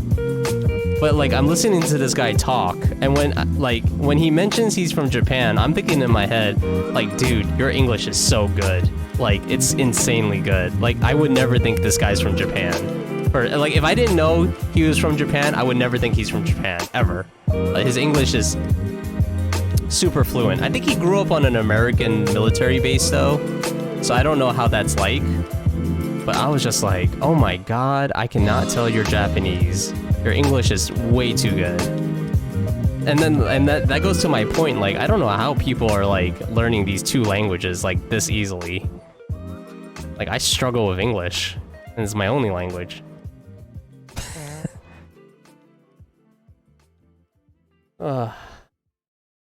Yes, we do. Interesting. Oh.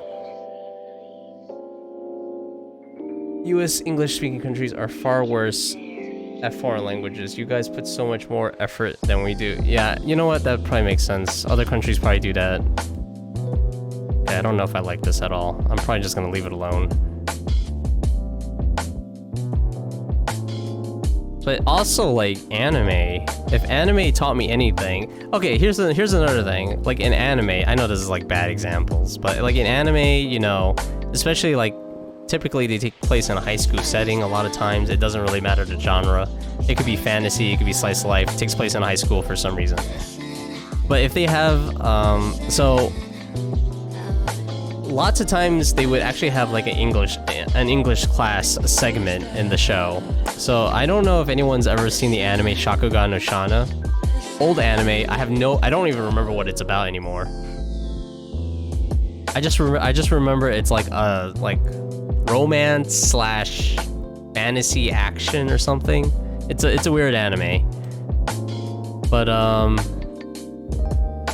in the anime, there's a part where the main character essentially, she stands up in an English class to, you know, say something in English, and you listen to it, and it doesn't make any sense. Like, she doesn't actually speak English. It's just gibberish. And I'm thinking like, oh my god, this is like in an anime with like an actual fandom, and it's like, you know, it has production and everything, and you couldn't find someone to speak at least some semblance of English, like. Because I think the segment in that part of the episode was to show that she was very intelligent, but it just didn't come out that way.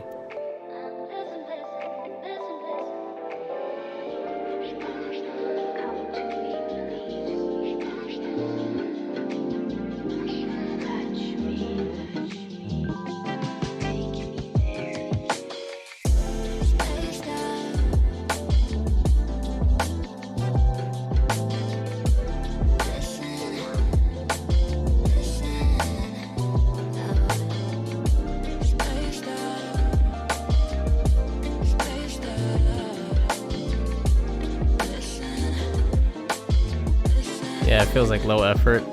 I don't know.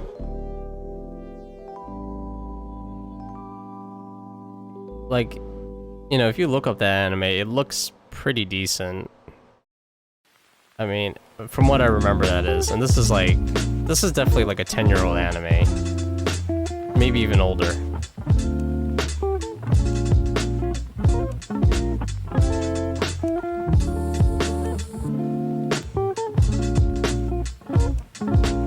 Okay, we got blinking.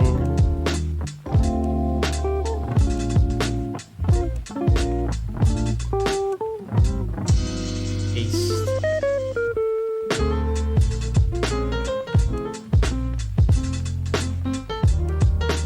Okay, and so we got a blink, and then we have this part, I guess. Oh, my brain is hurting. Maybe I shouldn't have done shadows.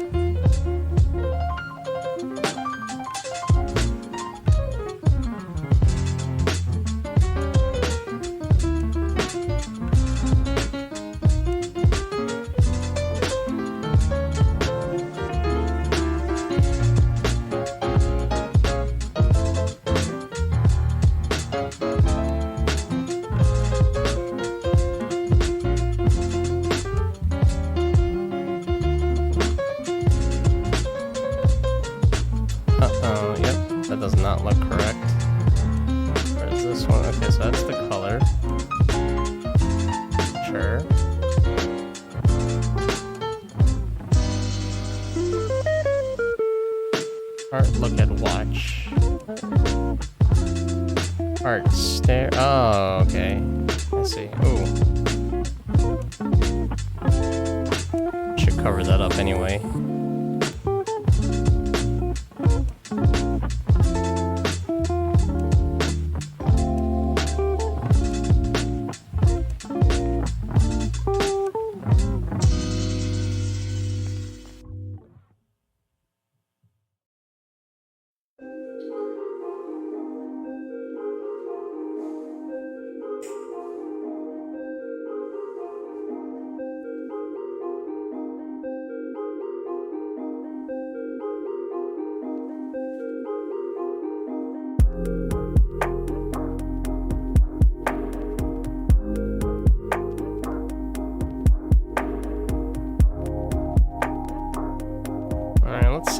Kind of sort of looks like. Start all the way at the beginning. There's going to be a lot of overlap, but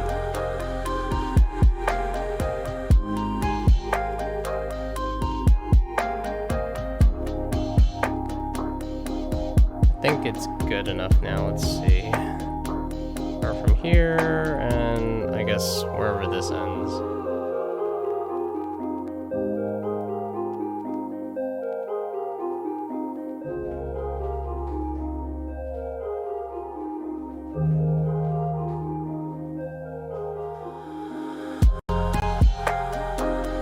Actually a lot shorter than I thought. That's about 10 seconds.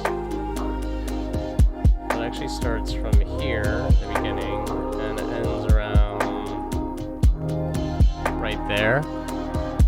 Walks in, turns around, coughs.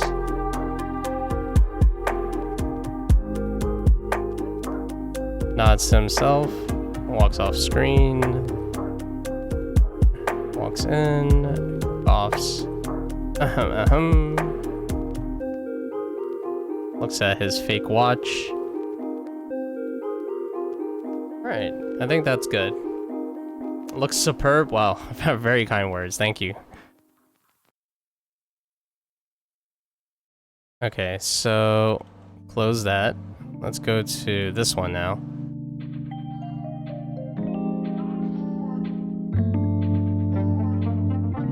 Alright. So now we're gonna work on the boss guy instead. We can ignore art.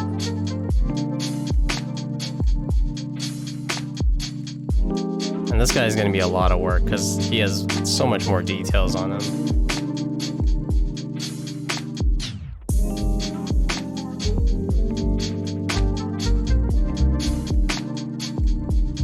Looks cute. Thank you, thank you. Hopefully when it's hopefully, like, you know, I'm not gonna finish this by the end of the stream, but I mean, I woke up early, I have the rest of the day. I'm probably just gonna get like some food after the stream. Like I said, long stream today, tomorrow, weekends hopefully will be long streams. I just want to get a lot done. I want to stream a lot. That's my plan for this weekend.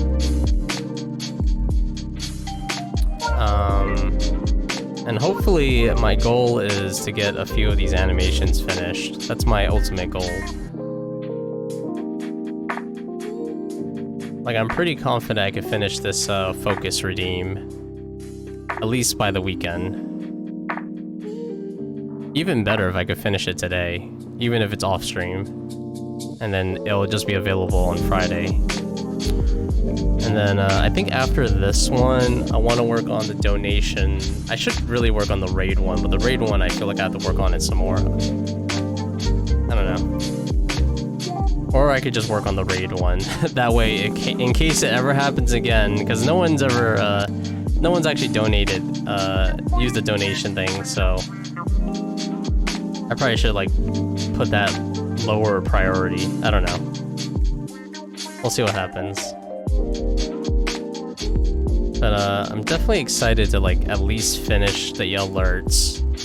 Because after the alerts, I kind of want to take a break from animating, and I just want to get back to drawing like illustrations. Not to say I don't like animating. Animating is definitely very cool. But I kind of miss just drawing like regular pictures.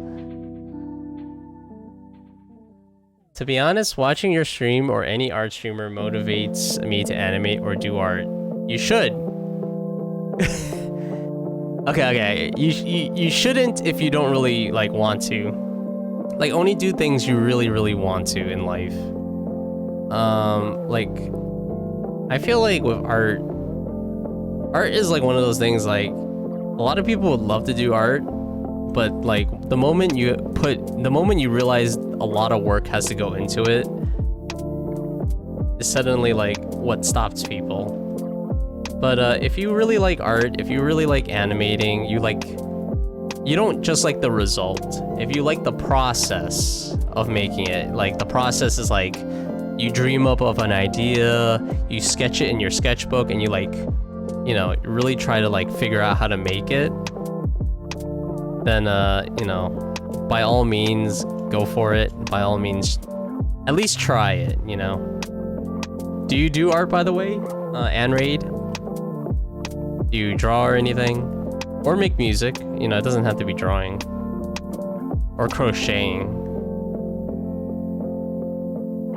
I find crocheting streams a very interesting concept.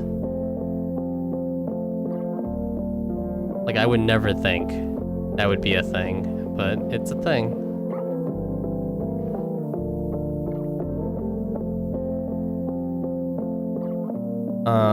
But for me, when it comes to watching art streams, I like just using it as a means to co-work. So, you know, the artist doesn't have to talk. They can just like play their music and they draw, and then I'm just playing their stream in the background. And that's it. That's what I do. And that's what I like. So I lurk in the stream and I don't really talk, but I like just playing in the background. If they talk about something, you know, interesting to me, then, you know, I'm listening. That sort of thing. Crocheting, you do art. Oh, very nice, Anraid. Yeah, by all means, co-work with me. Work on your projects.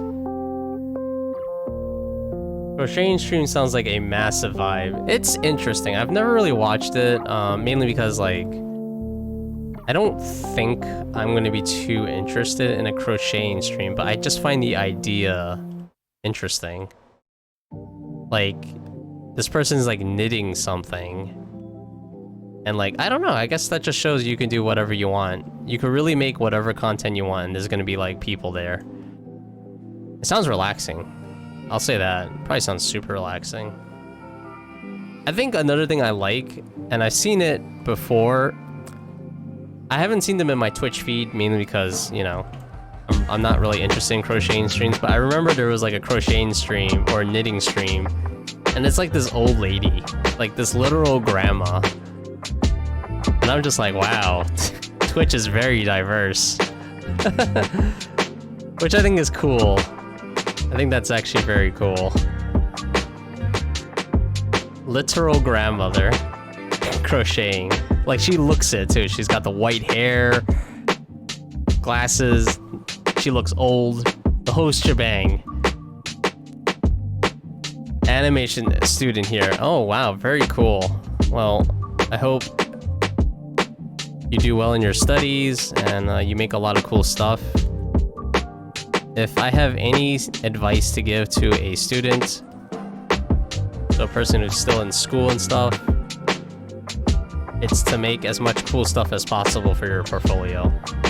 So if you have any like personal works, just do it. Just do it, just make it happen. It doesn't have to be perfect, it just has to get done. And then, you know, when you show that to potential employers, they'll be like, "Whoa, wow! Look at what this person does. It's crazy." And you know, post it on social media as well, because you never know. You never know who thinks it's cool.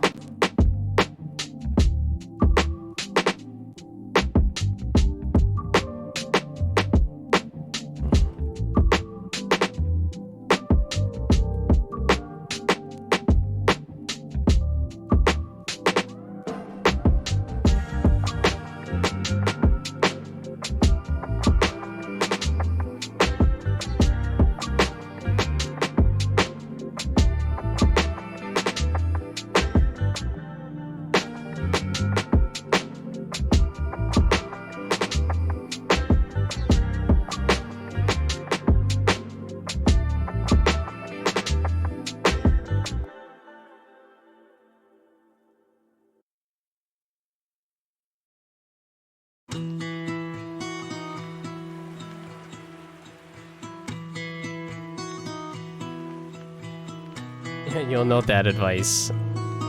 Thank you, thank you. I only mention that because I feel like I didn't try hard enough when I was younger. Like, my portfolio was really, like, subpar. Like, I didn't do anything I'm doing now, though. I was, like, graphic design. Graphic design, and most of my stuff was just college work. I wish I had more personal stuff. Just to show it's like, hey, this is what I do on the side. Cool, right? I think one of my biggest... Okay, it's not a huge blunder, but one of the blunders I had was, like, I displayed my portfolio, like, my college at the time. We had, like, portfolio day, or I don't know what it's called, but basically people can, like, look at your portfolio. And it was like, it was open to the public. And this one guy actually got my email and actually contacted me, reached out to me, and I was like, I did not answer them.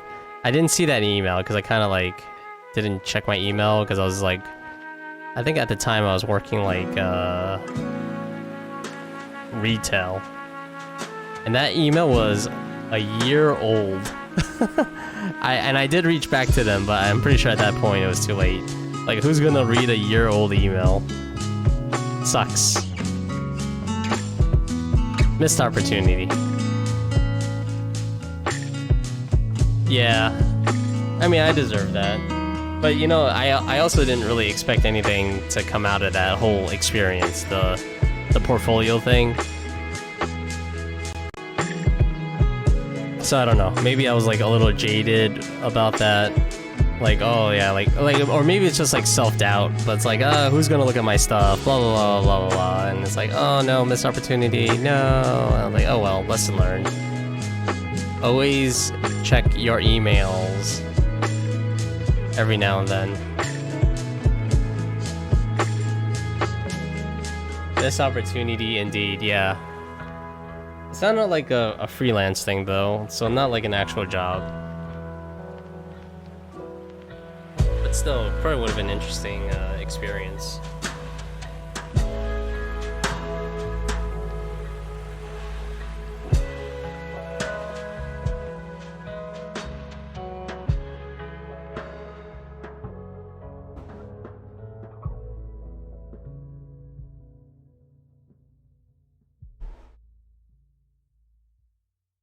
Alright, let's see where we are. Super productive. I made 2 frames. Boom, boom, boom.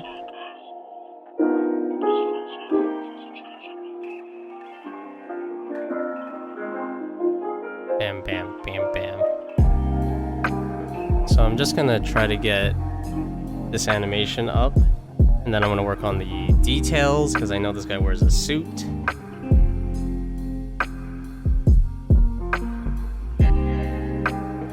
God, that's so hard to look at.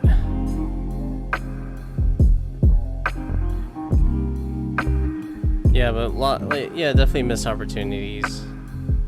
I used to think business cards were like super important. I spent so much money on business cards, and guess what? Most of it went to waste.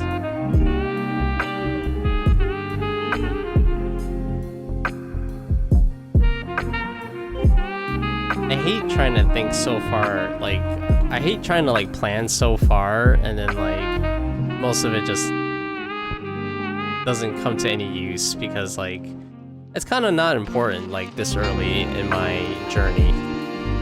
Like, I don't really need business cards. I just need people to find me on, like, the internet.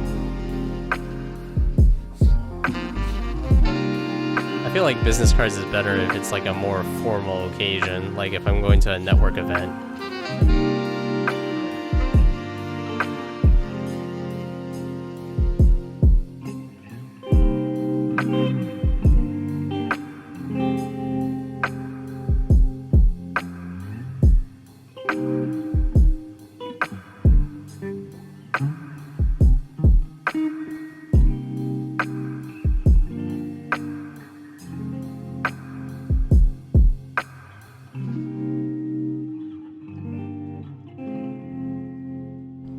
Networking in some industries these days must be very different. I don't know, I haven't been to one in a long time. I think it's been like Probably over 5 years. I don't know. I don't know if networking is fundamentally any different. Like, the whole point of networking is, like, you meet people kind of, like, in this common place. So, like, for example, I don't know if you ever heard of schoolism, you know, for you guys who are into, like, illustration style art. Schoolism is, like, an online, it's like an online self-teaching place. It's really good, actually. It is subscription based, but it's a really good platform if you want to like self-teach yourself different aspects of art, like digital painting, traditional painting, gesture drawing. I tried it out for a little bit. I have a pretty positive experience just from the self-learning portion. But they also have like workshops, and I went to the one in Seattle a few years ago. And it was really good. Like, you meet like professional people, like artists who are professionals in the field. You know, they work for big companies like DreamWorks and Disney. They've done projects for those companies. They don't necessarily work there as a full-time employee. And they do little, you know, they do presentations, and they show off, like, they talk about different topics that they're knowledgeable about, which is really cool.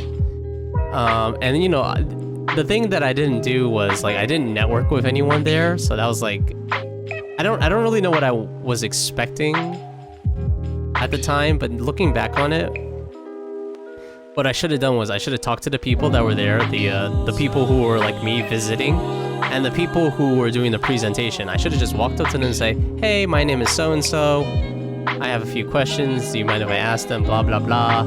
I should have done that. But, you know, I did none of that. I just went there, went to the workshop, and then went back to my, like, Airbnb, and that was kind of it. It's like, I don't know how to network. Now, looking back on it, I think I could do better now if I went back. If I went back in time. Yeah. Let's see. Like, a streamer I watch who's a music producer said he basically doesn't use an email list anymore. He just uses Discord to promote new stuff to interested viewers. That's kind of weird, though. Like, I say that's kind of weird because I feel like Discord is primarily usually a young people thing. You know, like, I would imagine teenagers and college students are using it primarily.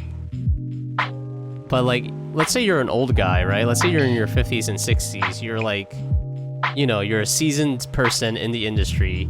Are you really gonna? I don't know. Email is an old way of communicating, but it's still used a lot. So I think email is still like a primary use of communication. That and the phone. It's hard to think of good questions though. Oh my god. Oh crap, my pen.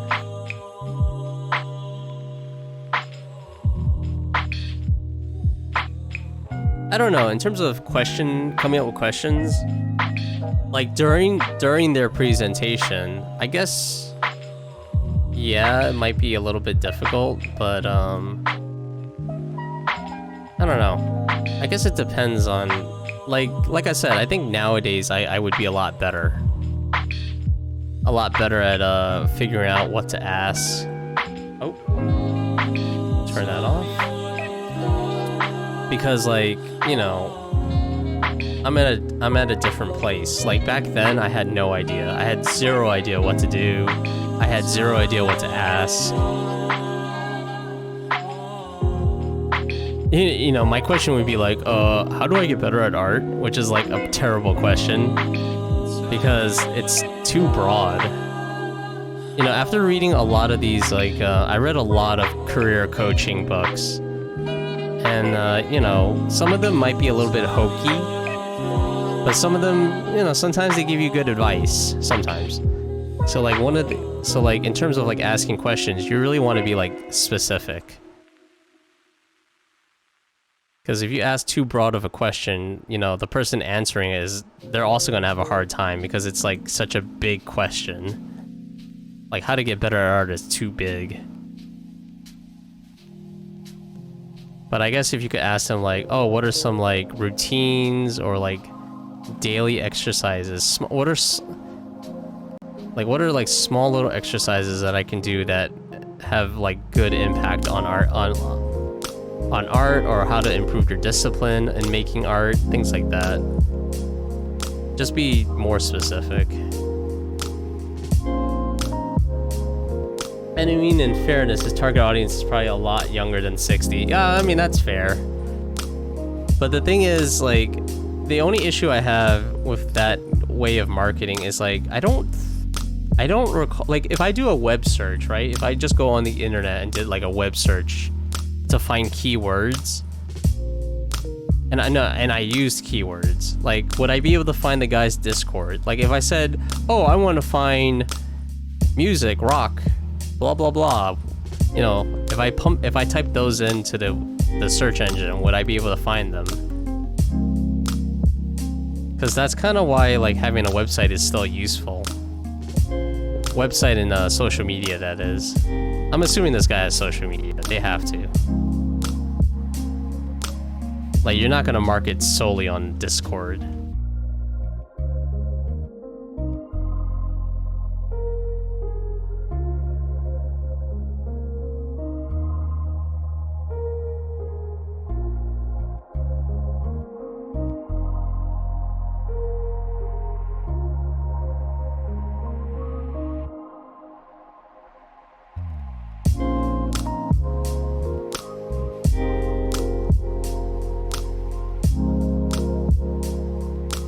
He only markets on Discord? My god. I feel like that's brave. But then again, if this guy's finding success, then you know, obviously, who am I to say? I know Discord has its own, like, little discoverability thing. So maybe it's like similar to YouTube. Like, oh, you're on this Discord? Well, guess what? You might like this other Discord server. And it's like, oh, wow. Cool. Interesting, though.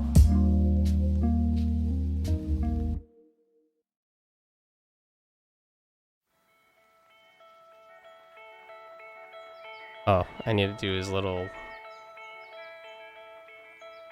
Okay, down, down, going up, up. So this should just be a little bit higher.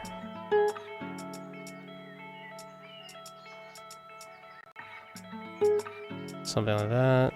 Something like that. Yeah, that looks good enough. Boom. Up, down, up. Okay, cool. Turn that off because it hurts my eyes. I gotta take... Yeah, no problem.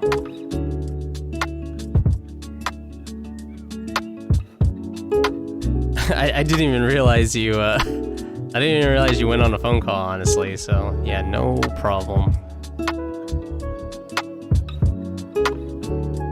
Just tell the person on the phone to subscribe to my Twitch, and then, you know, we're square. Say, hey. It's like, hey, check out this guy, and like, cool.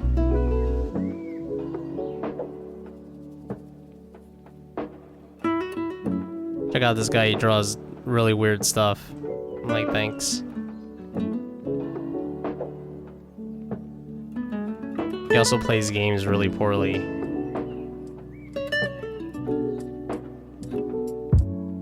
I don't think my mother knows what Twitch is. But when she makes an account, I'll let her know. Yeah, you gotta let her know. Don't forget. And, you know, if she can, tell her to, tell her to subscribe. Helps. Tell her to subscribe. Tell her I got cute mascots. The whole shebang.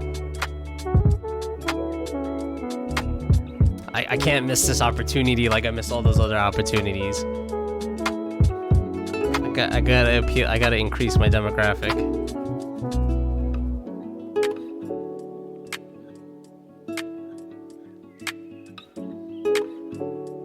Alright, nice.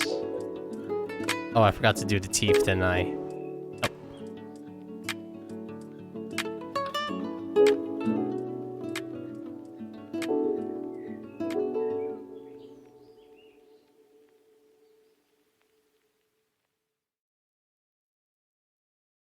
Nah, bro.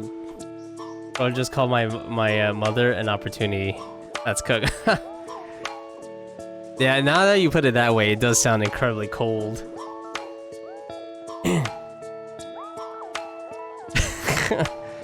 But it's true, it's true. Everything... Well, the way you worded it sounds kind of bad. The way I worded it, it's like... I gotta make this proposal. Can't miss this opportunity. Like, that's what I was thinking. Mine sounds way more, business. Your way sounds different. I'm good, thank you, thank you. Oh my god, how do you draw these teeth?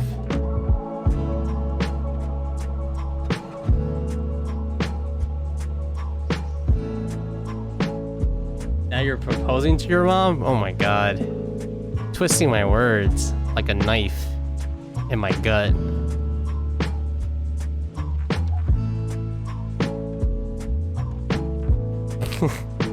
Twisting my words. I don't even know how to recover from that. All my brain power is just going into making these 3 frames. Dun dun dun dun dun dun. Ow. This dude's hand grew like 300 times.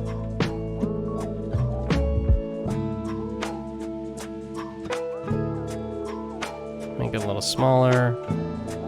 Boom, boom. Okay, that looks a little bit better.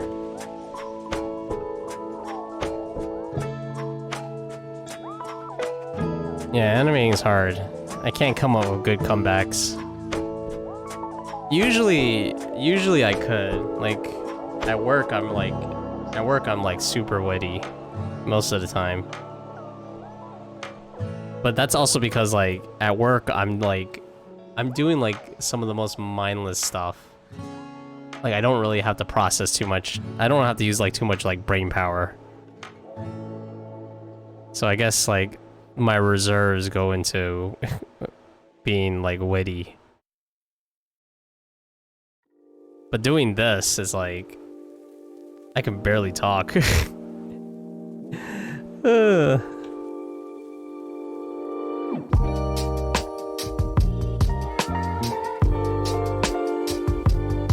And it's weird, like before I was streaming, I was working on like my projects as much as I could, and I was also like waking up early. But I don't necessarily think I'm more productive now than I was back then. Okay, I'm making these teeth. I realize I shouldn't do the teeth actually. I should save the teeth for later and put that on a different layer. Because like drawing the body and the teeth is actually really hard. So I'm gonna not do the teeth. I'm just gonna do the body and the arms and stuff. And the eyeballs. Basically do the rest of the body and then... that should work out better for me. Because right now this is getting complicated.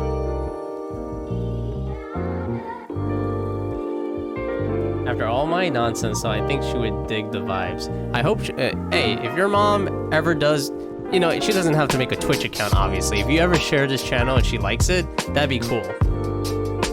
That's so fair. Actually, using his brain to be productive, yeah. Actually using my brain to be productive. At least trying to be productive. That's the important word, is try.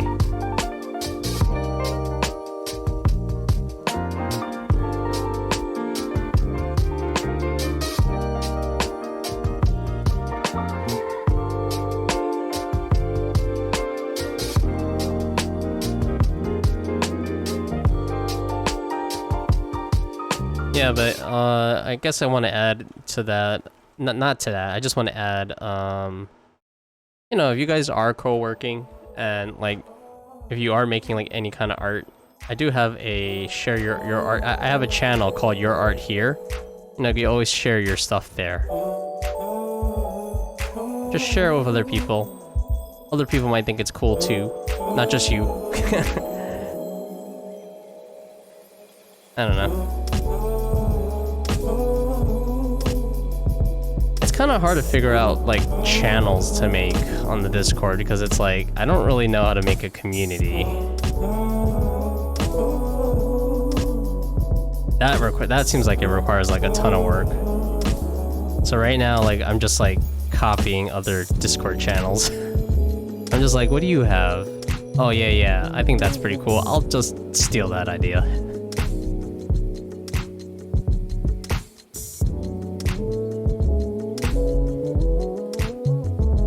And then of course there's things like voice chat channels, which I think, I don't know, voice chat channels on a community server seems so pointless to me. Like, who's actually using it? I don't know. Maybe that's how, like, short-sighted I am. Right now, like, Discord is, like, it's a work in progress. I think you need to give people as many excuses to share stuff they're passionate about as possible. That's a good one. So people discover that other members are similar-minded, etc. That does make a lot of sense. That's the thing, though. I don't really know. Like, other than, like, hey, share your art here. I'm like, okay, and what else? I don't know. That's as far as I got.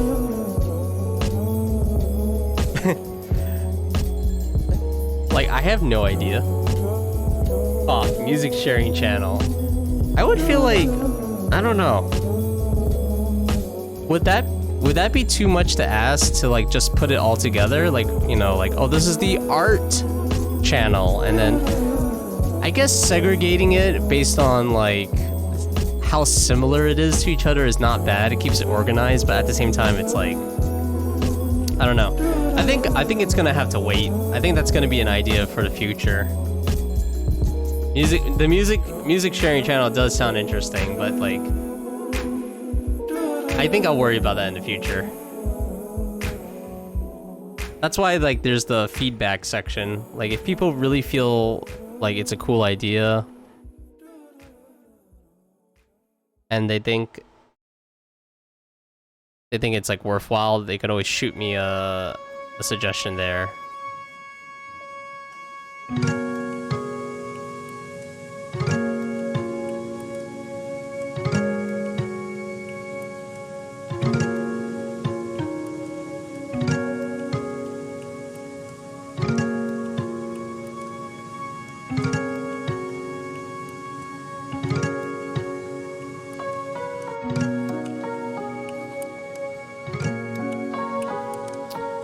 Let's see how this guy looks.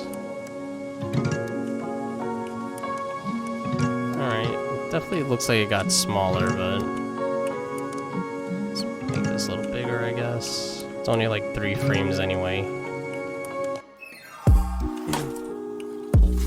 I think your feedback setup is really clever. Yeah, I thought it was actually clever too. Like if you don't want to join the Discord, you could just do !FB. And then that way you can still give me feedback without having to join the Discord.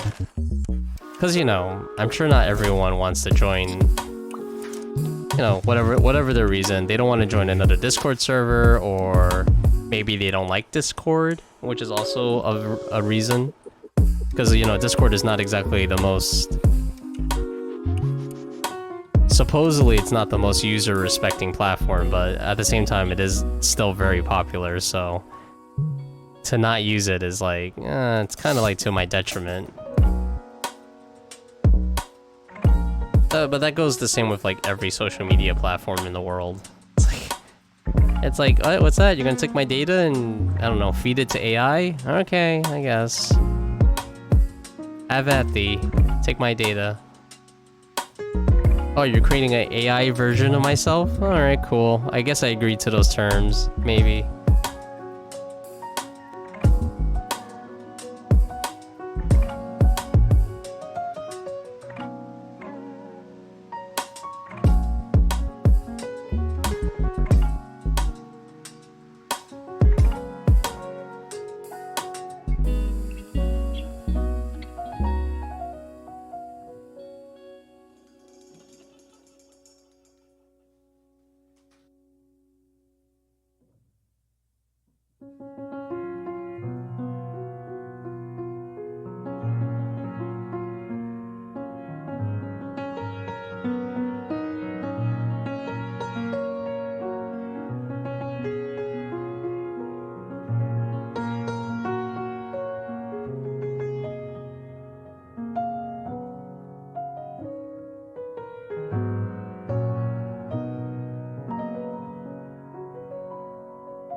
Hey, okay.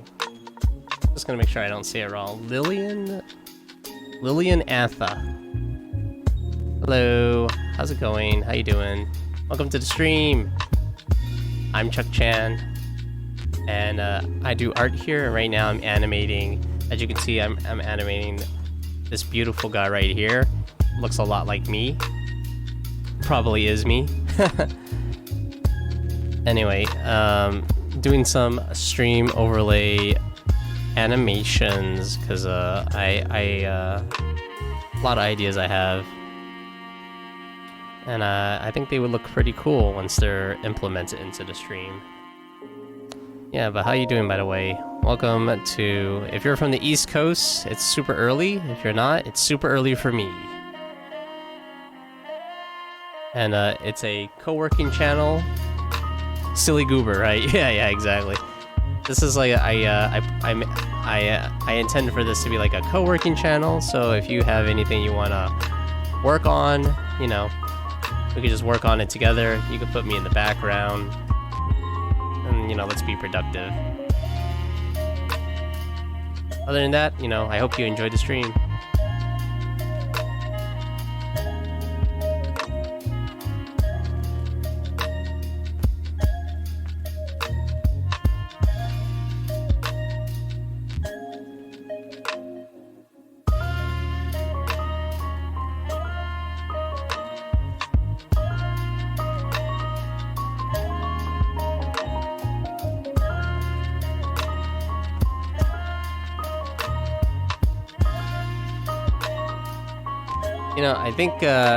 I think I just realized you were already following, because I was like, oh wait, they already have the emotes. Okay, wait, no, you were probably here before, I'm sorry. Everything looks good, it's so cute. Well, thank you. Oh, you know, that shows you, that just shows you how bad my memory's gone. I think it's probably also because, like, I wake up so early every time. I'm introducing Alzheimer's to my life. Hopefully not. Yeah, but thank you. Yeah, trying to make it look cute and everything.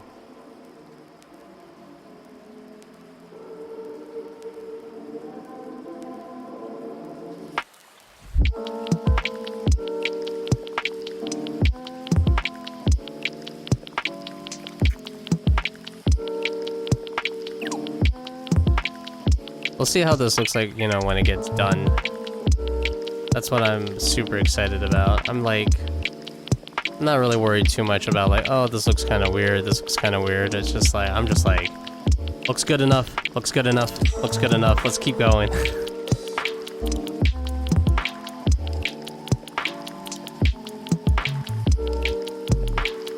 I'm the it looks good enough, I'm part of the it looks good enough, group.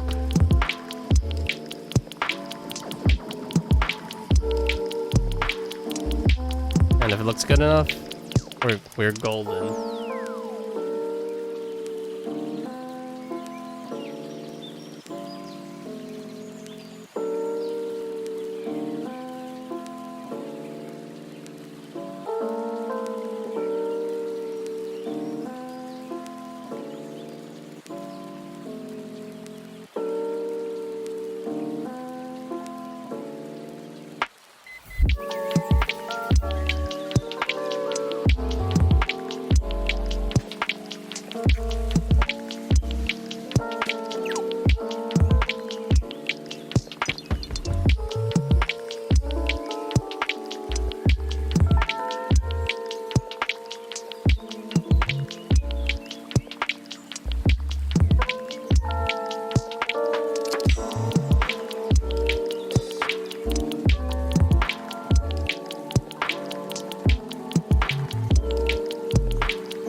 am I going?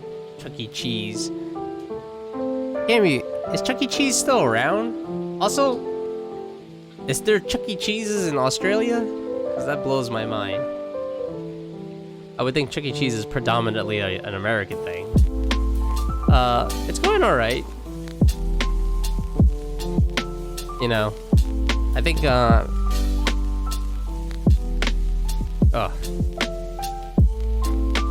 sorry.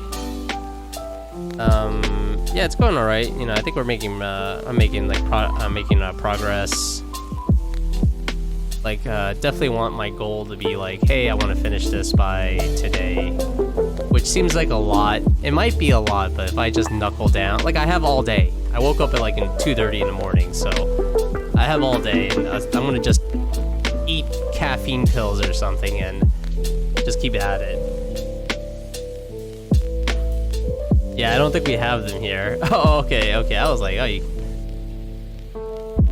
I will say Chuck E. Cheese is okay. As a child, it's amazing. But looking back on it, it's like, it's so easy to be drawn into like the flashing, like, you know, Chuck E. Cheese. You get to eat pizza, which I don't know if it's any good.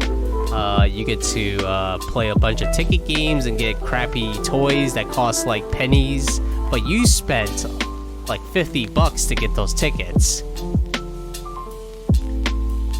And there's like video games. There would actually be like very little video games actually. There used to be a Star Wars video game where oh my goodness. Okay. There used to be like a Star Wars video game where you can like fight Darth Vader. That was pretty cool. I don't remember the pizza very much. I think if I ever went back to a place like that, I would just play skee ball. That like skee ball is actually pretty fun. And the basketball game, that one's also pretty fun. You don't think you heard of that? Of Chuck E. Cheese? It's mostly an American thing. So you said you're from the Philippines. I really doubt Chuck E. Cheese is like a thing. But if you know what Five Nights at Freddy's is, Five Nights at Freddy's is basically like a horror take on like a Chuck E. Cheese theme. Because Five Nights at Freddy's essentially like you go to this place, there's animatronics, which there used to be animatronics back in Chuck E. Cheese as well. They took it away because obviously it's not really popular. I guess, and like Five Nights at Freddy made that idea like popular again in a different way.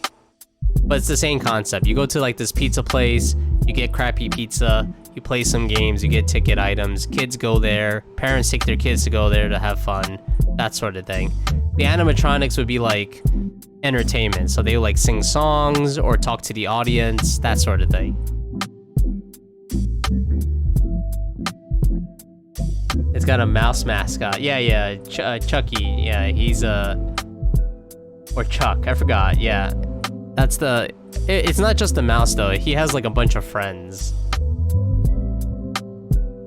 Skee ball is goated. Yeah, skee ball is fun. Like that game is actually pretty fun.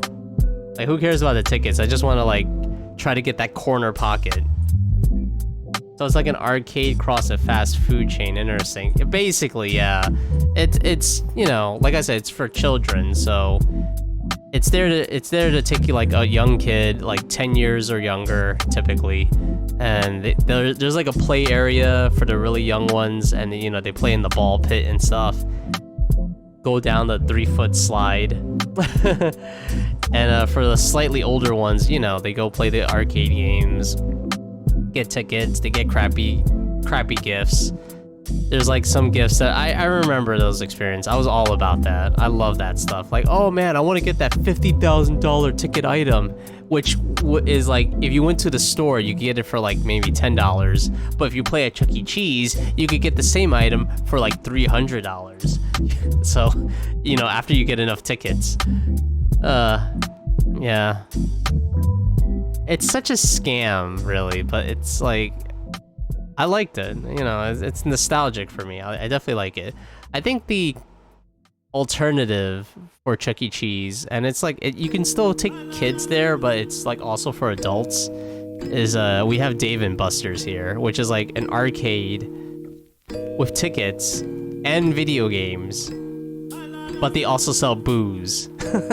So, you know, the adults can go there and have fun too. My brother used to give me his tablet whenever he plays FNAF, so I can jump scare and so I can get jump scared instead of him. Hey, sometimes someone has to make sacrifices in the family. It just happens to be you. I would be clueless whenever he gives it to me. Oh man, I have the first FNAF game. FNAF is like a crazy phenomenon. Like, it's so popular for some reason. I mean, I liked it too. I watched a lot of Let's Players play it. And what I liked about FNAF is not really the characters too much. I didn't really care too much about the characters. I like the lore. Like just the untold lore. Like, oh man, the bite of 87. Oh, the missing children, ghost children. It was really cool. But I also think like FNAF is just like, it's just too big right now. I guess it got so popular I lost interest. I think that's what I'm saying. Maybe I'm not interested in super popular stuff. Then again, I like Demon Slayer, so I don't know.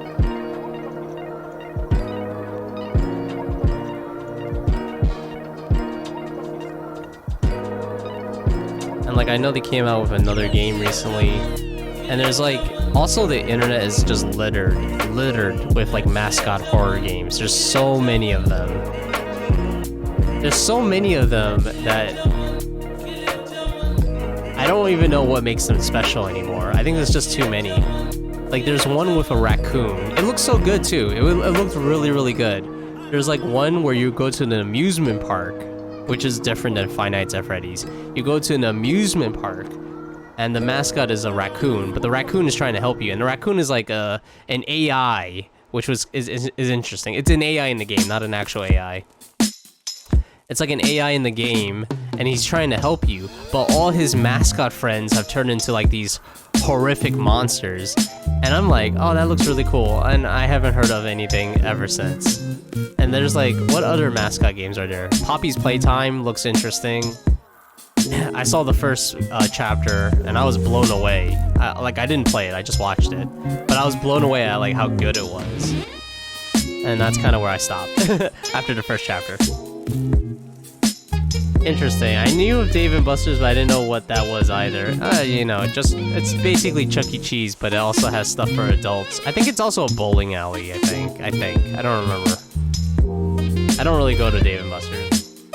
I think the games have lost their mystique somewhere. Not that I ever got into the franchise myself. I don't know. I really don't know what to say. I mean, it's obviously insanely popular. People still like it. It seems to be popular amongst the kids, like actual like kids. And people who like grew up with FNAF in their younger years, like, you know, it probably holds a place in their, you know, in their nostalgia. You know, for me, it's like, I don't know, the first one came out when I was in college, maybe?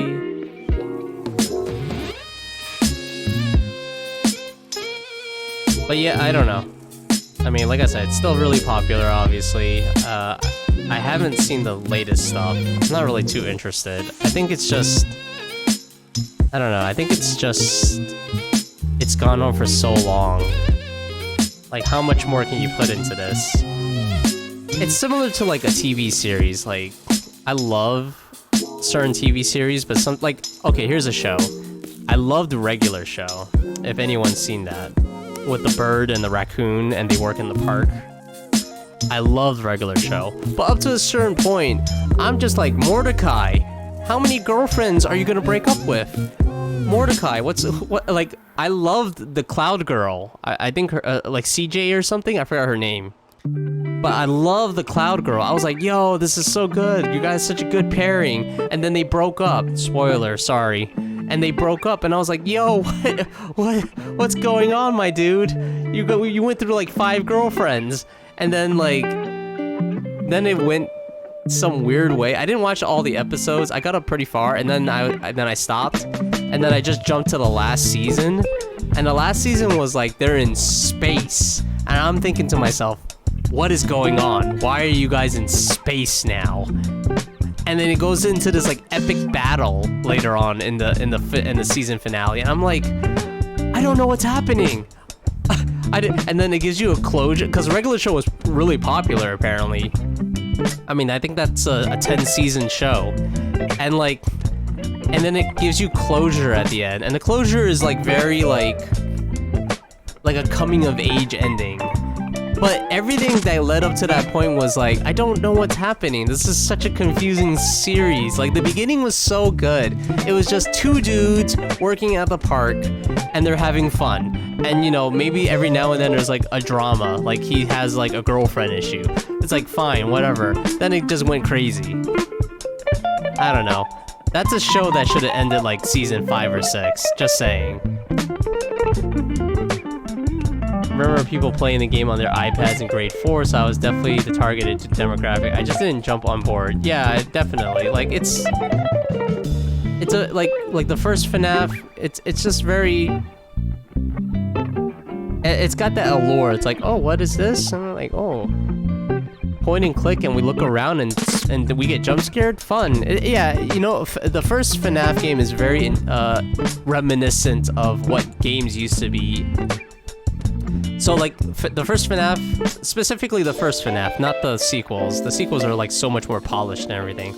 But the first FNAF is very reminiscent of what web-based games used to be back then, before, like, you know, the iPad and stuff. Like, it's very reminiscent of, like, Flash games. So, like, Flash is, like, Adobe Flash is what used to be used on the internet to play like to play web-based games, to play videos. That was what you had to use to play media. And then you could play video games in your browser back then with Flash. And a lot of games, a lot of jump scare games are kind of like what FNAF was, or is. They were a lot like that. Like, you would look around, you would click something, it triggers an event, and then like a scary thing happens. You go like, oh! That sort of thing. So, like, if you ever want to see a game from, like, the old age, like the dark ages of the internet, from the ancient times, if you want to check that out, there's a game called The House. And there's a sequel, apparently, The House 2, which is okay. But when I played the first game, The House, it freaked the crap out of me. I thought it was one of the scariest things ever.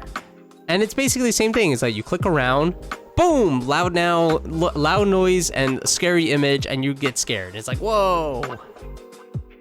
And it's like, that was entertainment back then. Yeah, CJ sounds right. Regular show is a classic. It's a classic now. It's old enough. Yeah, the ending of regular show was totally haywire. The ending, the final like 5 minutes or 10 minutes is solid. It's good. It just closes things off. You know, everyone continues their lives the best way they can. You know, people move on.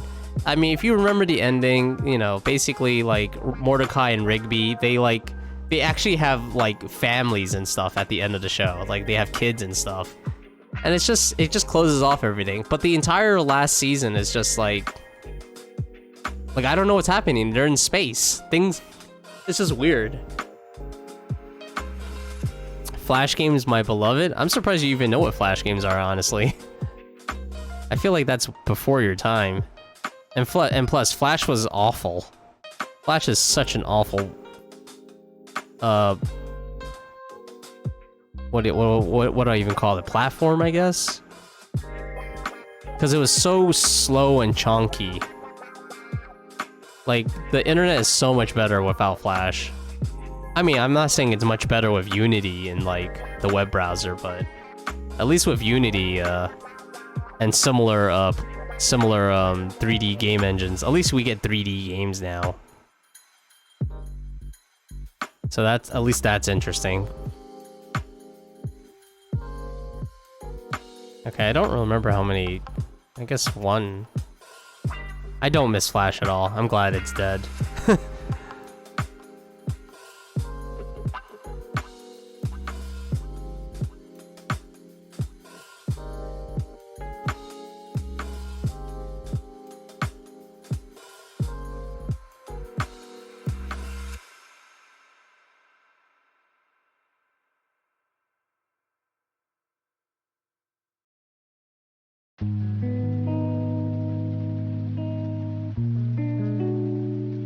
Fair, but I'm just old enough not to be like a total iPad kid. Primary school had laptops, also, which helped. Wow, your primary school had laptops? Wow, that's crazy to me. I wonder what the purpose of it was. Like, they like totally ditched books and stuff. I guess nowadays, yeah, with technology, you can have pretty much all your textbooks and stuff on the iPad. The only problem with that is like obviously the eye strain. That's like the only big problem I could think of. Like, you could get more eye strain easily because you're staring at the computer like all the time now, kind of like a regular job. Whereas, like, at least with a textbook, I mean, obviously there's not as much eye strain. Also, you're not carrying around textbooks, I guess, if all your content is digital. Man, I remember carrying all my textbooks. It sucked. I guess the only time you're gonna actually deal with textbooks again is like in college. Because, you know, in college, the professors write the textbooks, and in order to make extra money, you buy their textbooks. Which, that's kind of a scam. Like, if your book was any good, I would have bought it.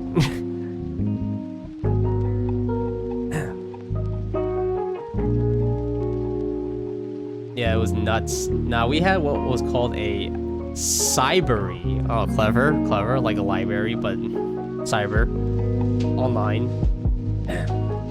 That was to say a library, but with computers also. Oh, I thought you meant like you could like access all your books and stuff like via online, which you could technically. I don't know, the school system, like, they kind of like guard their books, I feel. Like, I had to get like a QuickBooks book specifically from the school library. Like, for whatever reason, I couldn't get it just online because I was trying to find it for somewhere cheap. And unfortunately, I could not find it, so I ended up spending a lot of money on this book I only used once. But that's the game.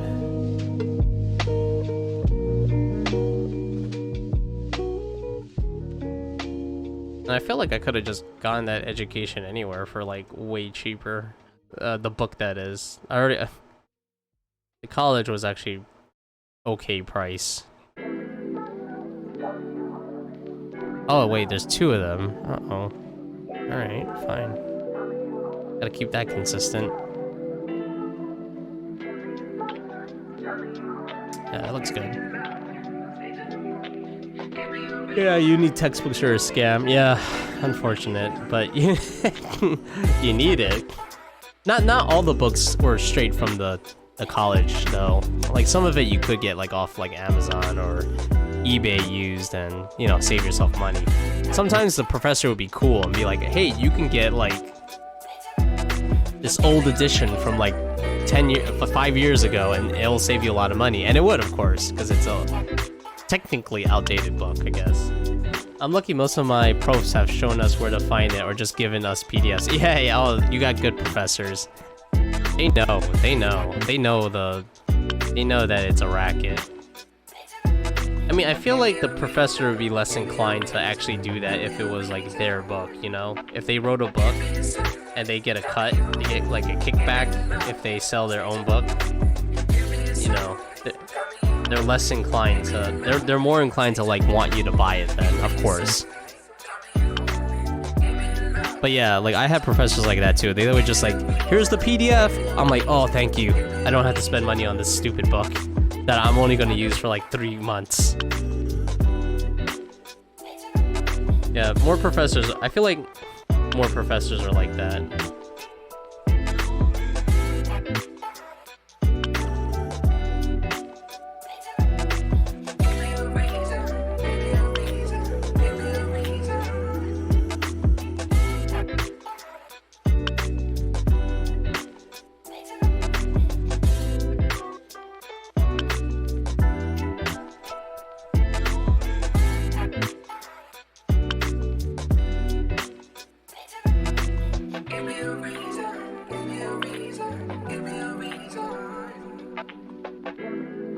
I used to use this service called Chegg as well, back in college. And like Chegg allows you to like rent books for a semester. But looking back on it, man, Chegg is not that much better. It's still like kind of expensive.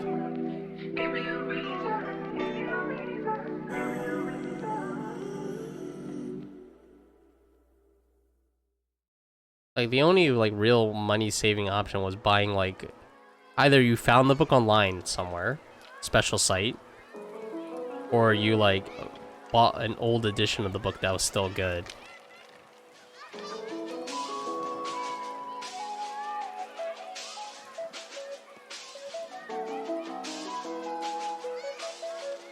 I don't really miss that about college. I don't want to buy more stupid books. Not stupid, but overpriced is the word.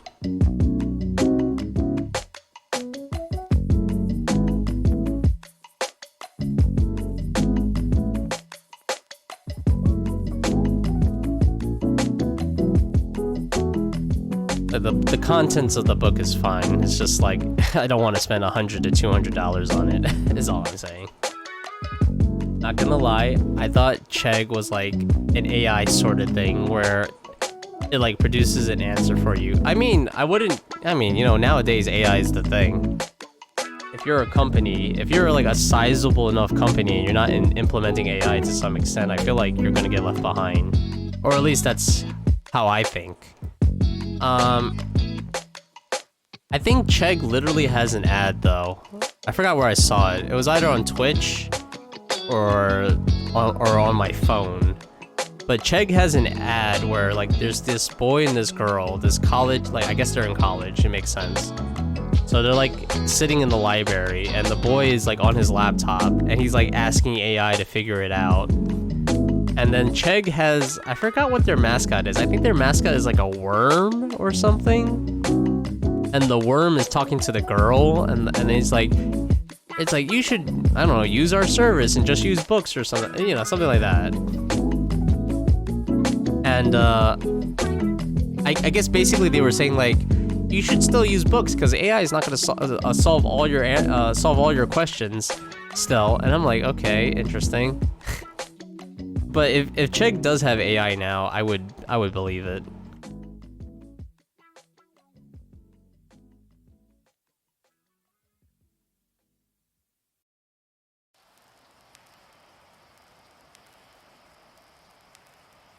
I feel like everything has AI. Oh, and to be honest, it's like I don't 100% hate it. Like I'm not really into the whole like generative images, generative music stuff. Not really super into that, but for like research and getting quick answers, it's like a better search engine at the moment. At least that's how I currently use it. Maybe I'm thinking about a different Chegg. I didn't see any worms when I googled them just now. I don't remember. It was an actual like video ad. Let me look it up. I'm just curious. What the heck? Don't open that. Let's see, Chegg. Yep. Wait, how do you spell Chegg? Okay, you spelled it right. Chegg.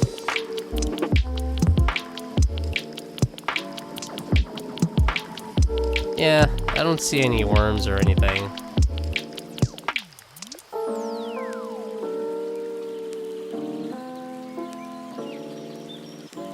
Let me look at it really quickly. Oh my god.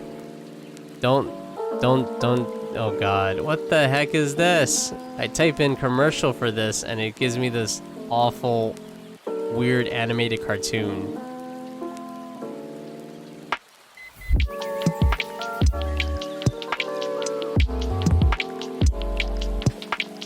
Okay, well, okay, unless I dreamt of it, unless I like had a fever dream and I imagined this commercial. I'm pretty sure I saw a commercial, and I'm pretty sure like in the commercial there was like some kind of bug. I say worm because I think That's just what I remember. What I think I remember. Maybe it was something else. But all I know is like this animated like bug-looking character, and it's talking to the girl. It sounds like a dream. It's not like the more I'm talking, the more it sounds like, yeah, the bug was speaking to the girl about how books are better than AI. And I'm like, what kind of fever dream is this?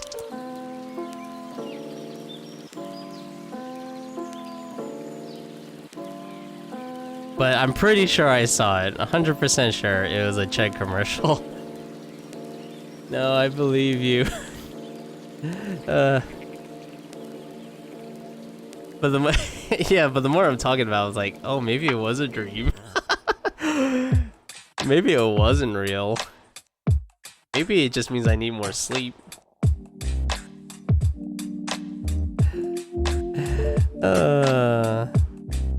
Because I typed in Chegg commercial on YouTube, and don't do it. It looks horrible. I don't know what kind of results I got. I got to complain to Mr. YouTube. It's like, hey, this is nuts. This is crazy what you're showing me. Like, apparently someone animated some shorts, and I guess they're like, Chegg is bad, which I actually don't disagree. I think Chegg is kind of overpriced. I think, what else is a scam regarding books? I think the other scam is like, I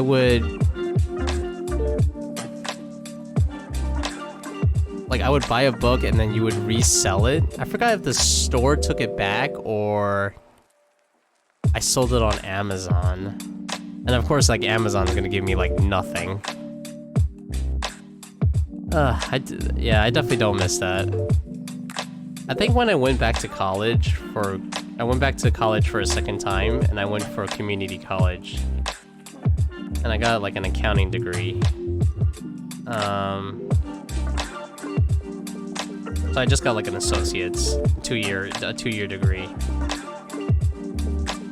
I think I only bought like a book maybe twice during that entire 2-year session, which is great because, you know, I'm not really a fan of spending too much money. Also going to community college, if I went back in time to the first time I went to college, I wish I went to community college. So much cheaper. And like if I was a full-time student, if I was taking like 15 credits or more, because like I got a scholarship for like $1,000. Like one of those essay scholarships, and I got it, but I couldn't really get it because I didn't have enough credits. I was taking like the max amount of credits I could handle while also working, you know, a job. So that sucked.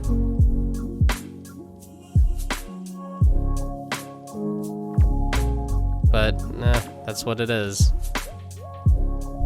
You know, and like every dollar is like, you know, obviously very helpful. Every dollar that I don't have to spend on tuition.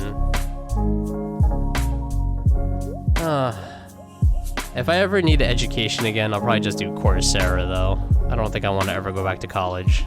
It's just too much stress. Stress and work.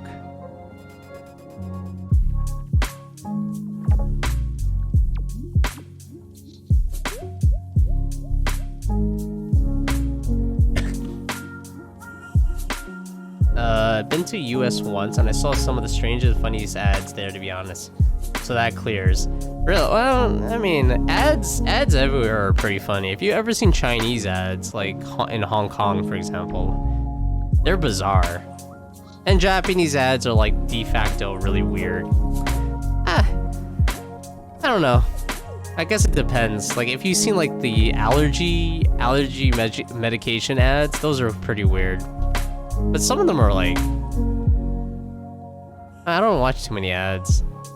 All the ads I watch are on Twitch. The ads on Twitch suck though. Like the Taco Bell and stuff, whatever, I don't care. But like I get ads of this like university, which I'm not really into, because it's like you know, I think our public school system could be better, but like this ad is like a private Christian school, and I'm kind of like, I feel a little icky about it. Well, I don't feel a little icky about it. I feel like it's kind of icky. Like, oh, it's a private Christian school, and it's like, this is where you want to be. I'm like, no, I don't think so. And also, you're probably overpriced, considering you're a private school. Oh yeah, I think one of their marketing things was like, we're affordable. I'm like, I don't know what that means. What's affordable to you? Whatever. That's besides the point. I'm doing exactly that right now. Wait, what? Watching funny Japanese ads? Maybe just Australia ads that are dry and lame. Oh, I don't know. Maybe. I've never seen Australia ads. Maybe I think Australian ads are weird. Twitch has previously given me ads to a university I already attend. Then it just wants to make sure that you're attending the right school. The right school in which they are advertising. That's the right school, by the way. The one that they advertise. Like, are you going to the school are you going to the school in which the school is paying for?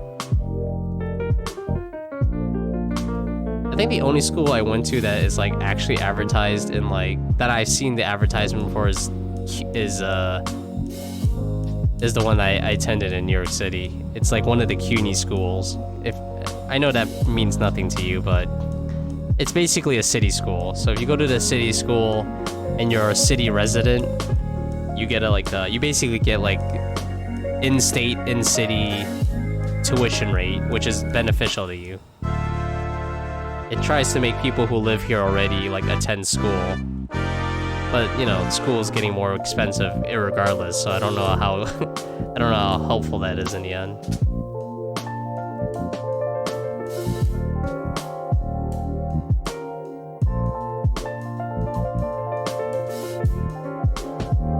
But I guess if you want to go to college and you want a better rate than out of state, then that's kind of the best way you can go. I think if I'm taking advice from Twitch ads, then I got bigger issues. I don't know. The first college I went to literally because a representative came and like they discussed like what they had to offer, and I was like, sure. Which may or may not have been a good move on my part. Though I did go to the college was way out of my way, like it was far. But you know, I had a good time. I met some good teachers there, and you know, they did, you know, in some, you know, every experience is like a little thing, and that experience there does help kind of get to where I am now, which is like I still want to draw, and like, oh, one moment.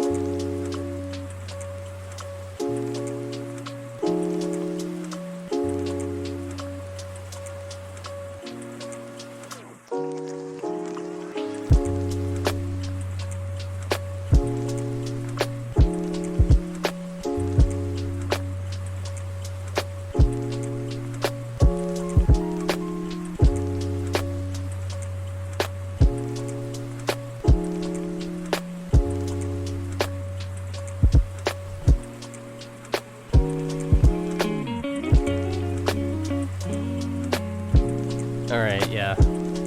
But yeah, that's what we have here in New York.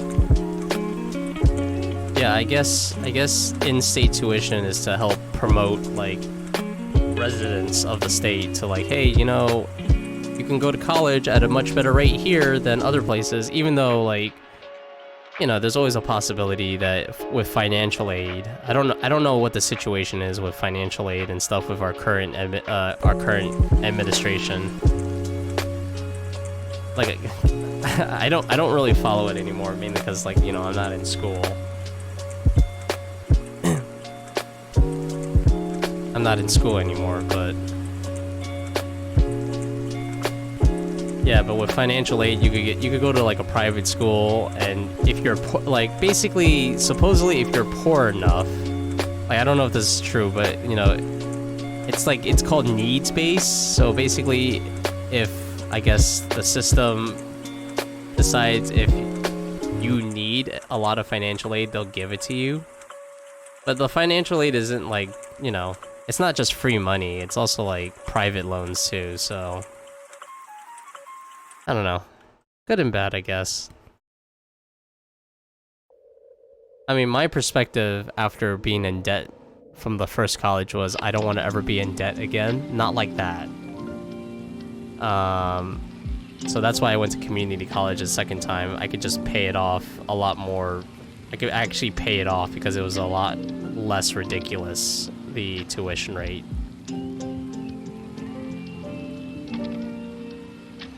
And if I had to do it again and again, at my current age, I would just do Coursera and just spend like $100 and work on a single course. I'm just not doing it all again. It's just too much. Like, school is not my favorite thing. Yeah, I understand. $100 sounds pretty nice. Well, it's like $100 for like a single course or something. I mean, I guess a single course at a college would cost you like several hundred, maybe $1,000 here in the US, I think. Wait, would it cost? I forgot. I'm not sure actually. It's definitely gonna cost more than $100. But you also have to shop around Coursera because I think they're all different prices. So like, if I have to upskill myself, I will go to Coursera.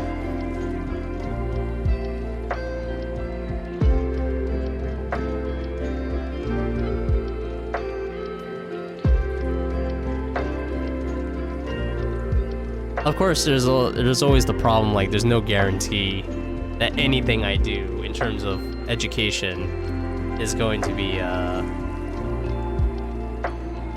it's gonna help me get a better job or whatever. Okay, we're gonna go here. We're gonna stop right here. And then I'm going to make a new group layer. Because the next part after this is that he's typing stuff. I don't know, it's weird. I remember like when I first started looking for jobs, it was such a stressful experience because like every job I looked for was essentially like, we want all this stuff, by the way. We want all this laundry list of like qualifications. And I'm just like, I don't have any of this. I need 5 years of experience. Well, technically I came out of school after 4.5 years. Does that count? So stupid. I wish I knew what I knew now, which was like, if I was applying for jobs, it doesn't matter how much experience I have, just apply for the job. And like, you know, hope for the best. And like, you know, just do my due diligence. Like, apply for job, wait a week, call them up, go like, hey, did you make a decision yet? Yeah, you did? Okay, thanks, bye. And then move on to the next job, the next job application. And then like in between all the times I'm doing my job hunt, I should have been working on my personal stuff. Just to show like I've been doing things. Or even freelancing. I wish I did that. I wish I had the balls to do that when I was younger. Cause like to me freelancing is super scary. Like I have to like reach out to people and go like, hey, you wanna pay me to like make this stuff? Cool. Because like, you know, like I'm not really a very extroverted person. So like me trying to reach out to people is like death. It like kills me. But you know, now that I'm older and not successful, I kind of go like, oh well, you know, you kind of have to do it. Kind of have to. It's kind of like the name of the game. I've agreed. I've invested a lot into my education post high school, so I hope they value my effort. I hope so too, honestly. But it's like, I think it's like almost the same thing now, though. Unfortunately, it's like there are people. Okay, given I have no idea what their degree is, but like, I feel like there's a lot of educated people in the United States that simply do not have the job that they quote unquote trained for. in education. That's what it feels like. But it's like everything, you know, basically, I'm only speaking from like an anecdotal experience. I don't know what the numbers are. Like, I'm sure there's like data out there that shows like, okay, this percentage of people actually work in the field that they study for, this percentage of people don't, and this other percentage of people are unemployed. You know, things like that. I'm sure there's like data out there. Like if I were to fit in a certain part of that data, I would be like, number one is like unemployed, and then number two was I worked in a completely different field than I studied for. I don't know. Education is just frustrating. Like if only it was so cut and dry, right? Like, oh, you want to study computer, you want to study programming and computer science as a cybersecurity, blah blah blah. Well, after you're done, here's a job, and it's like, oh, that's cool. Like I love like watching. I love like hearing about like the 50s and 1960s, like that time period. Because it's like you come out of high school and you get a job and that's kind of it. And that job, like I hear the stories. It's like Reddit stories. I don't know if it's true, but it's like, oh, like in the 1950s, 1960s, or 1940s, whatever, you go to high school, right? Okay. No, you go to college. No. What was the story again? I think you come out of high school and you could get a job and that could pay for everything. And like, you could get a car, you could get a mortgage. I was like, what kind of world is this where I can get all this stuff with just a high school degree? Crazy.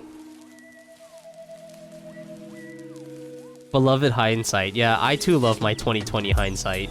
If only it was a little bit quicker on the, you know, updating me on things. Reaching out would absolutely not be me either. Yeah, I don't know. I think it's just the social energy. Like, being social wipes me out like super fast. That's why, like, when I went to Comic-Con like several years ago, I think when I was like, it was either in college or it was like a few years after college, being around all those people, like I didn't even talk to people. I was just around people and it tired me out. Just me being around so many people, and that, and like you know, I'm in New York City, it's crowded sometimes, but like it's easy in New York City. If I don't want to walk with all the crowded people, I can walk in the street. That's what I could do. So it's easier, but in Comic-Con, it's just like, there's not a lot of places you can go. It's just tough. Which is, yeah, I don't really miss Comic-Con too much. I do miss going to a convention. I just don't miss Comic-Con. And plus, Comic-Con has turned super, I guess they were always commercial. But they're just, it feels more commercial now. It's like a convention for like companies to show off their newest product, which, you know, it makes sense. But I would love to go to like smaller conventions again. Like, I remember my first convention, I went to the anime festival. That was awesome. I love the anime festival.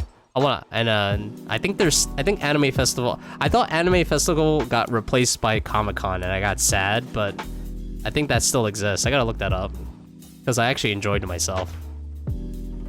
I remember this was cool. So I'm like 19, right? And I'm at this anime festival. This is obviously 100 years ago, but when I was 19, there's an anime that was debuting in America. It was called Darker Than Black, which is apparently a good series. I've never seen it though.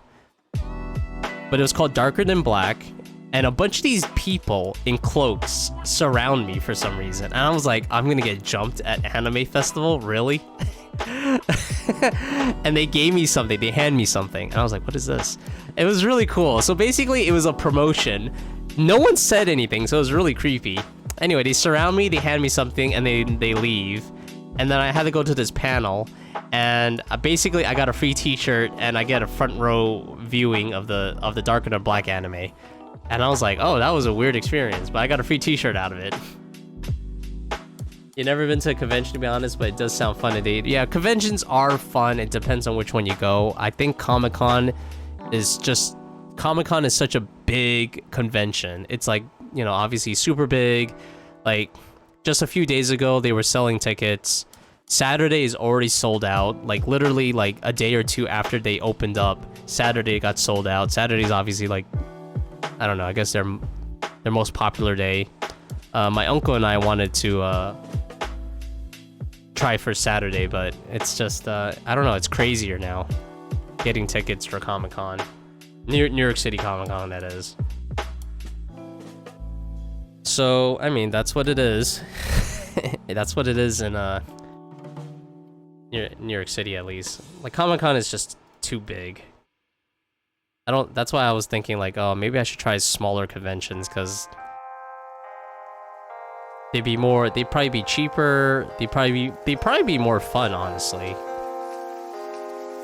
Less stressful.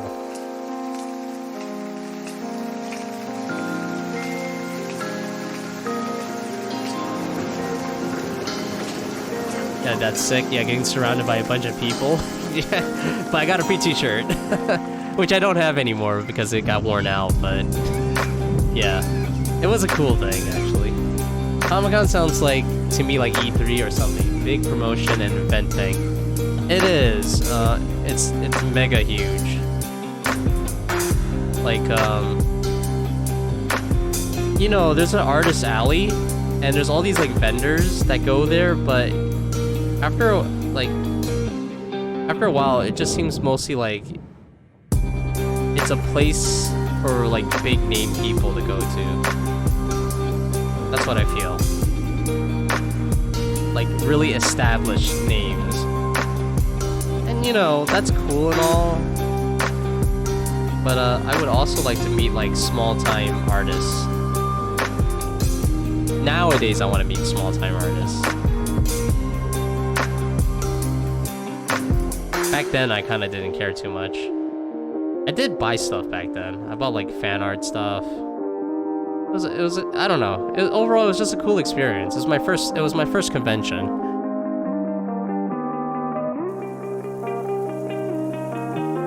I was, like, super excited. I was super geeky. I don't know. It was like, you know, I found the thing that I wanted to be a part of. I just gotta check the time every now and then. I do have to. Okay, I'm still early. That's good. I gotta wait for a delivery today. Just gotta make sure I catch it. Okay, this song is like really it's not very chill. It's like very high energy. Not bad though. Well, actually, it's a little chill. But I'm just like, huh. A bit more high energy in this one.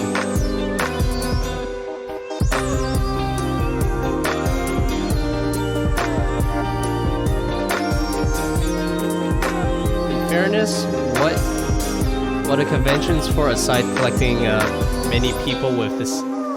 Wait, in fairness, what is a convention for aside collecting as many people with the same hobby as possible? That is true. But what is it besides that? Making money. That's what it is. That's really what the convention's for. It's about making money. I mean, like, it's always business first. That's what it is. And Comic-Con is definitely about making money. Like, 100%. Like, that's why they have, like, actors there and, like, premieres of, like, movies and video games. It's all about the money. And, like, if you're a small vendor, I think if you're a small vendor selling your stuff, part of it is, like, hopefully you make a profit, because it's going to be, it's, like, Comic-Con, I have no doubt, it's probably really expensive to get a table. But yeah, you would hopefully make back your money from what you spent on attending Comic-Con, and then you would hopefully profit something. And most of all, even better, is people discover you. They'll look at your table, they'll be like, whoa, you like XYZ anime? You like XYZ TV show? Oh wow, fandom? Awesome. And they'll follow you, they'll take your business card, you talk a little bit. You know, it's kinda like, I think that's like the better part of the convention. It's just discovering these smaller artists, these smaller businesses. Like, you know, you see all the big stuff. It's like, oh, this is the latest anime that's from that's popular now. It's like, of course you're gonna know it. Oh, here's some movies from like that is coming out next year. It's like, oh, of course you know about it. Oh, here's a video game that's coming up that's made by Capcom, Street Fighter whatever 10, Street Fighter XXX. And it's like, okay, of course you know about that. It's like, these are all big, popular stuff. Like, I don't need to go to a convention for that. I could go online and find out. But all the smaller people, it's like, that's kind of more interesting. Because it's like, oh, wow, you know, you exist. Like, oh, wow, you exist and you make cool stuff. Let me follow you. And then, you know, that's the cooler part. Just stumbling upon something you never thought you could. You know, it's like browsing the internet, essentially. But but you're like there in real life. You're there in person. Like, that's cool. At least that's cool to me now. I'm like reverse hipster or something. Yeah, you're paying for. Oh wait. True oversight on your part. Yeah, it's all about the money first. Remember that. Before there's altruism and anything, it's about money. Before there's about like collecting all these geeks and nerds in the commonplace, it's about money. Look, it's $80. $80 for a single day at Comic-Con, New York City. $80. One day. $80. Can you believe that? $80. God. Yeah, you're paying for the exposure, aren't you? Well, yeah, you essentially, yeah, and unfortunately, the cost of exposure has inflated a lot. Agree for sure. You want to go find something cool and nice, yeah. I agree.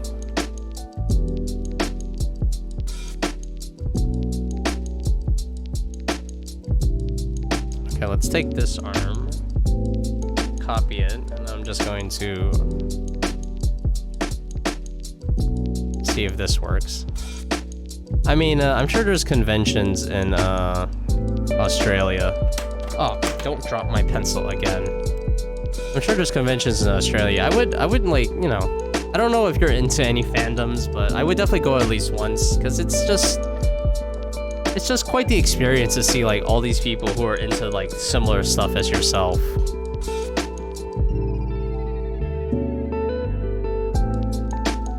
It's like finding your people, kind of, except I don't talk to them. I didn't talk to any of these people.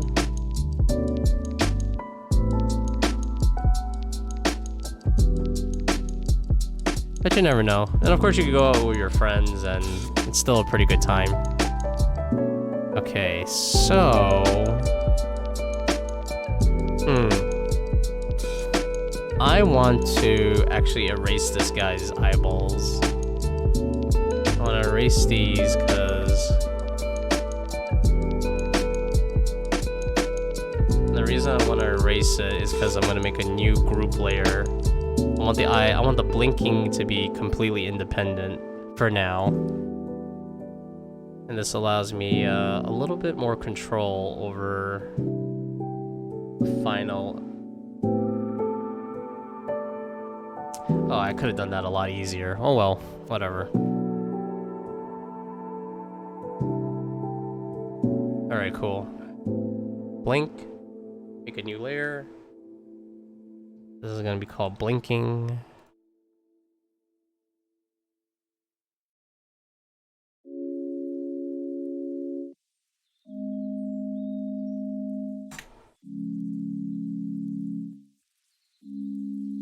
Yeah, nah, that low-key why I'm on Twitch. Wait, I missed something.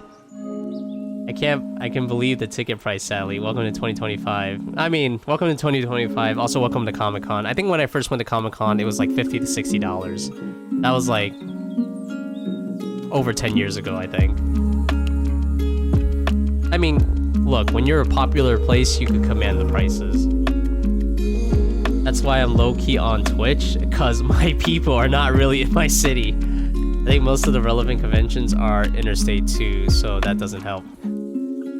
Celavi, says lave, I don't know how to say that word, that phrase. If the opportunity pops up, you'll take it. Yeah, definitely. It's an experience that I would recommend. I don't know how conventions are in Australia, but I would imagine they're, you know, similar vibe, similar enough.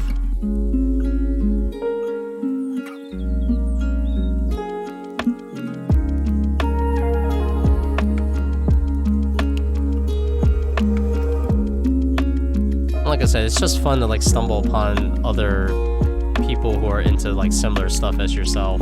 Also, sometimes there's just cool stuff to buy. Sometimes. And you get to see like that's the cool thing about the artist alley and vendors. It's like the small ones. It's like you get to see all the stuff that people try to make. A lot of times you see prints. I mean, nowadays it's probably like even more than that. You see prints, you know, with 3D printers. People are like 3D printing merchandise now. It's just cool. And you know, it's like I think it's cool to see people like trying to do this really hard thing. You know, this really hard thing that is like essentially starting your business.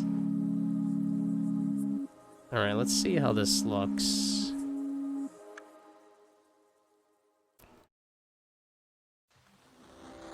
Oh, whoops. Yeah, that's right. He's supposed to look up. So he blinks, he looks up.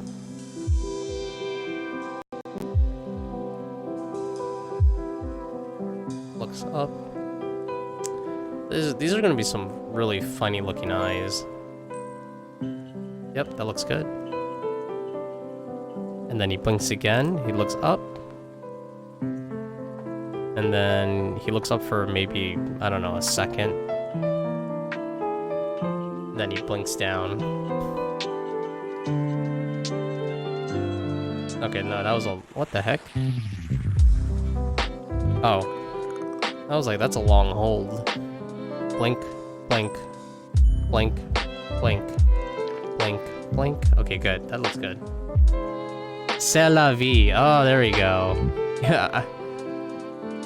Excuse my French, yeah. I agree the vibe would be the same also. Yeah.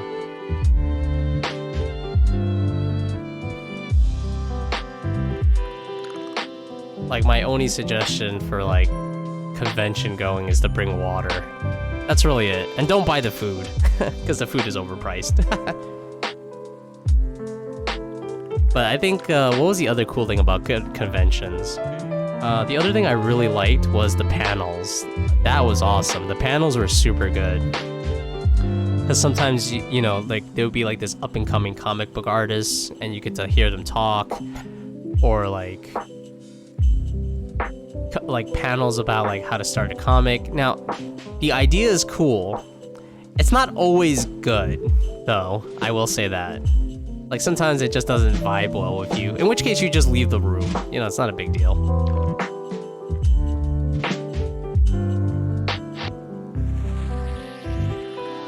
But, you know, sometimes you stumble upon something really cool.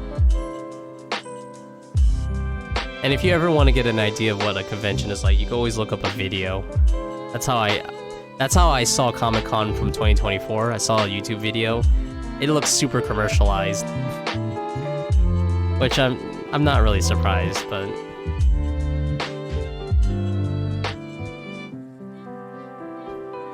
okay, we have a blink going, so that's cool. We have the blink. And then I just need to find, where is it? Oh man, this might be really far. Oh, it's all the way over here. Crap.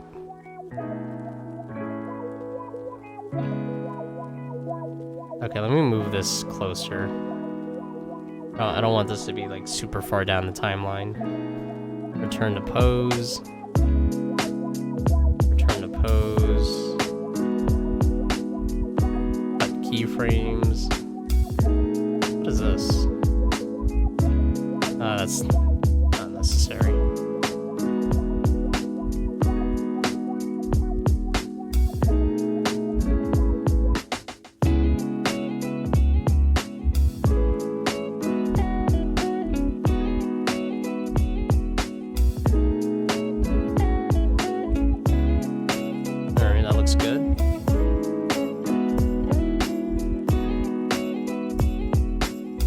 it does make sense. Yeah. Bring lots of water and don't buy the food.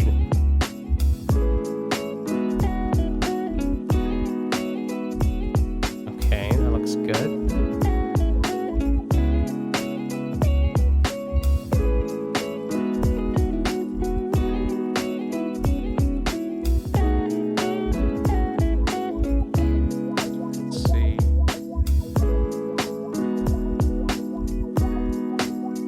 So this frame right here is where he starts turning. I'm gonna do that. Do that.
Alright, so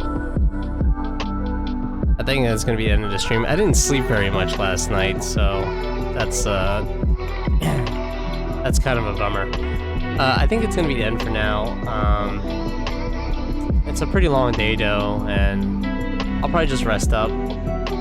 If I do end up streaming later today, I'll just make an announcement on like social media and stuff.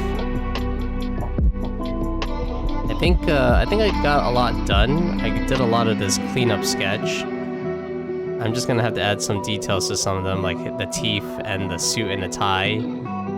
And once I get all that done, I'm gonna get into the inking and the coloring part. And then I'm gonna start building this redeem. And then I'll move on to the next redeem, which will take 100 million years. Yeah, thanks guys. Thanks for stopping by, checking out the stream, chatting with me, and all that good stuff. Take it easy for the rest of the day. And hope to see you guys next time. And I'll just work on this after the stream as well. On and off, on and off. Anyway, thanks so much. Enjoy. Thank you, Paul. Anyway, enjoy your rest of your day, guys. Have a good one. Bye.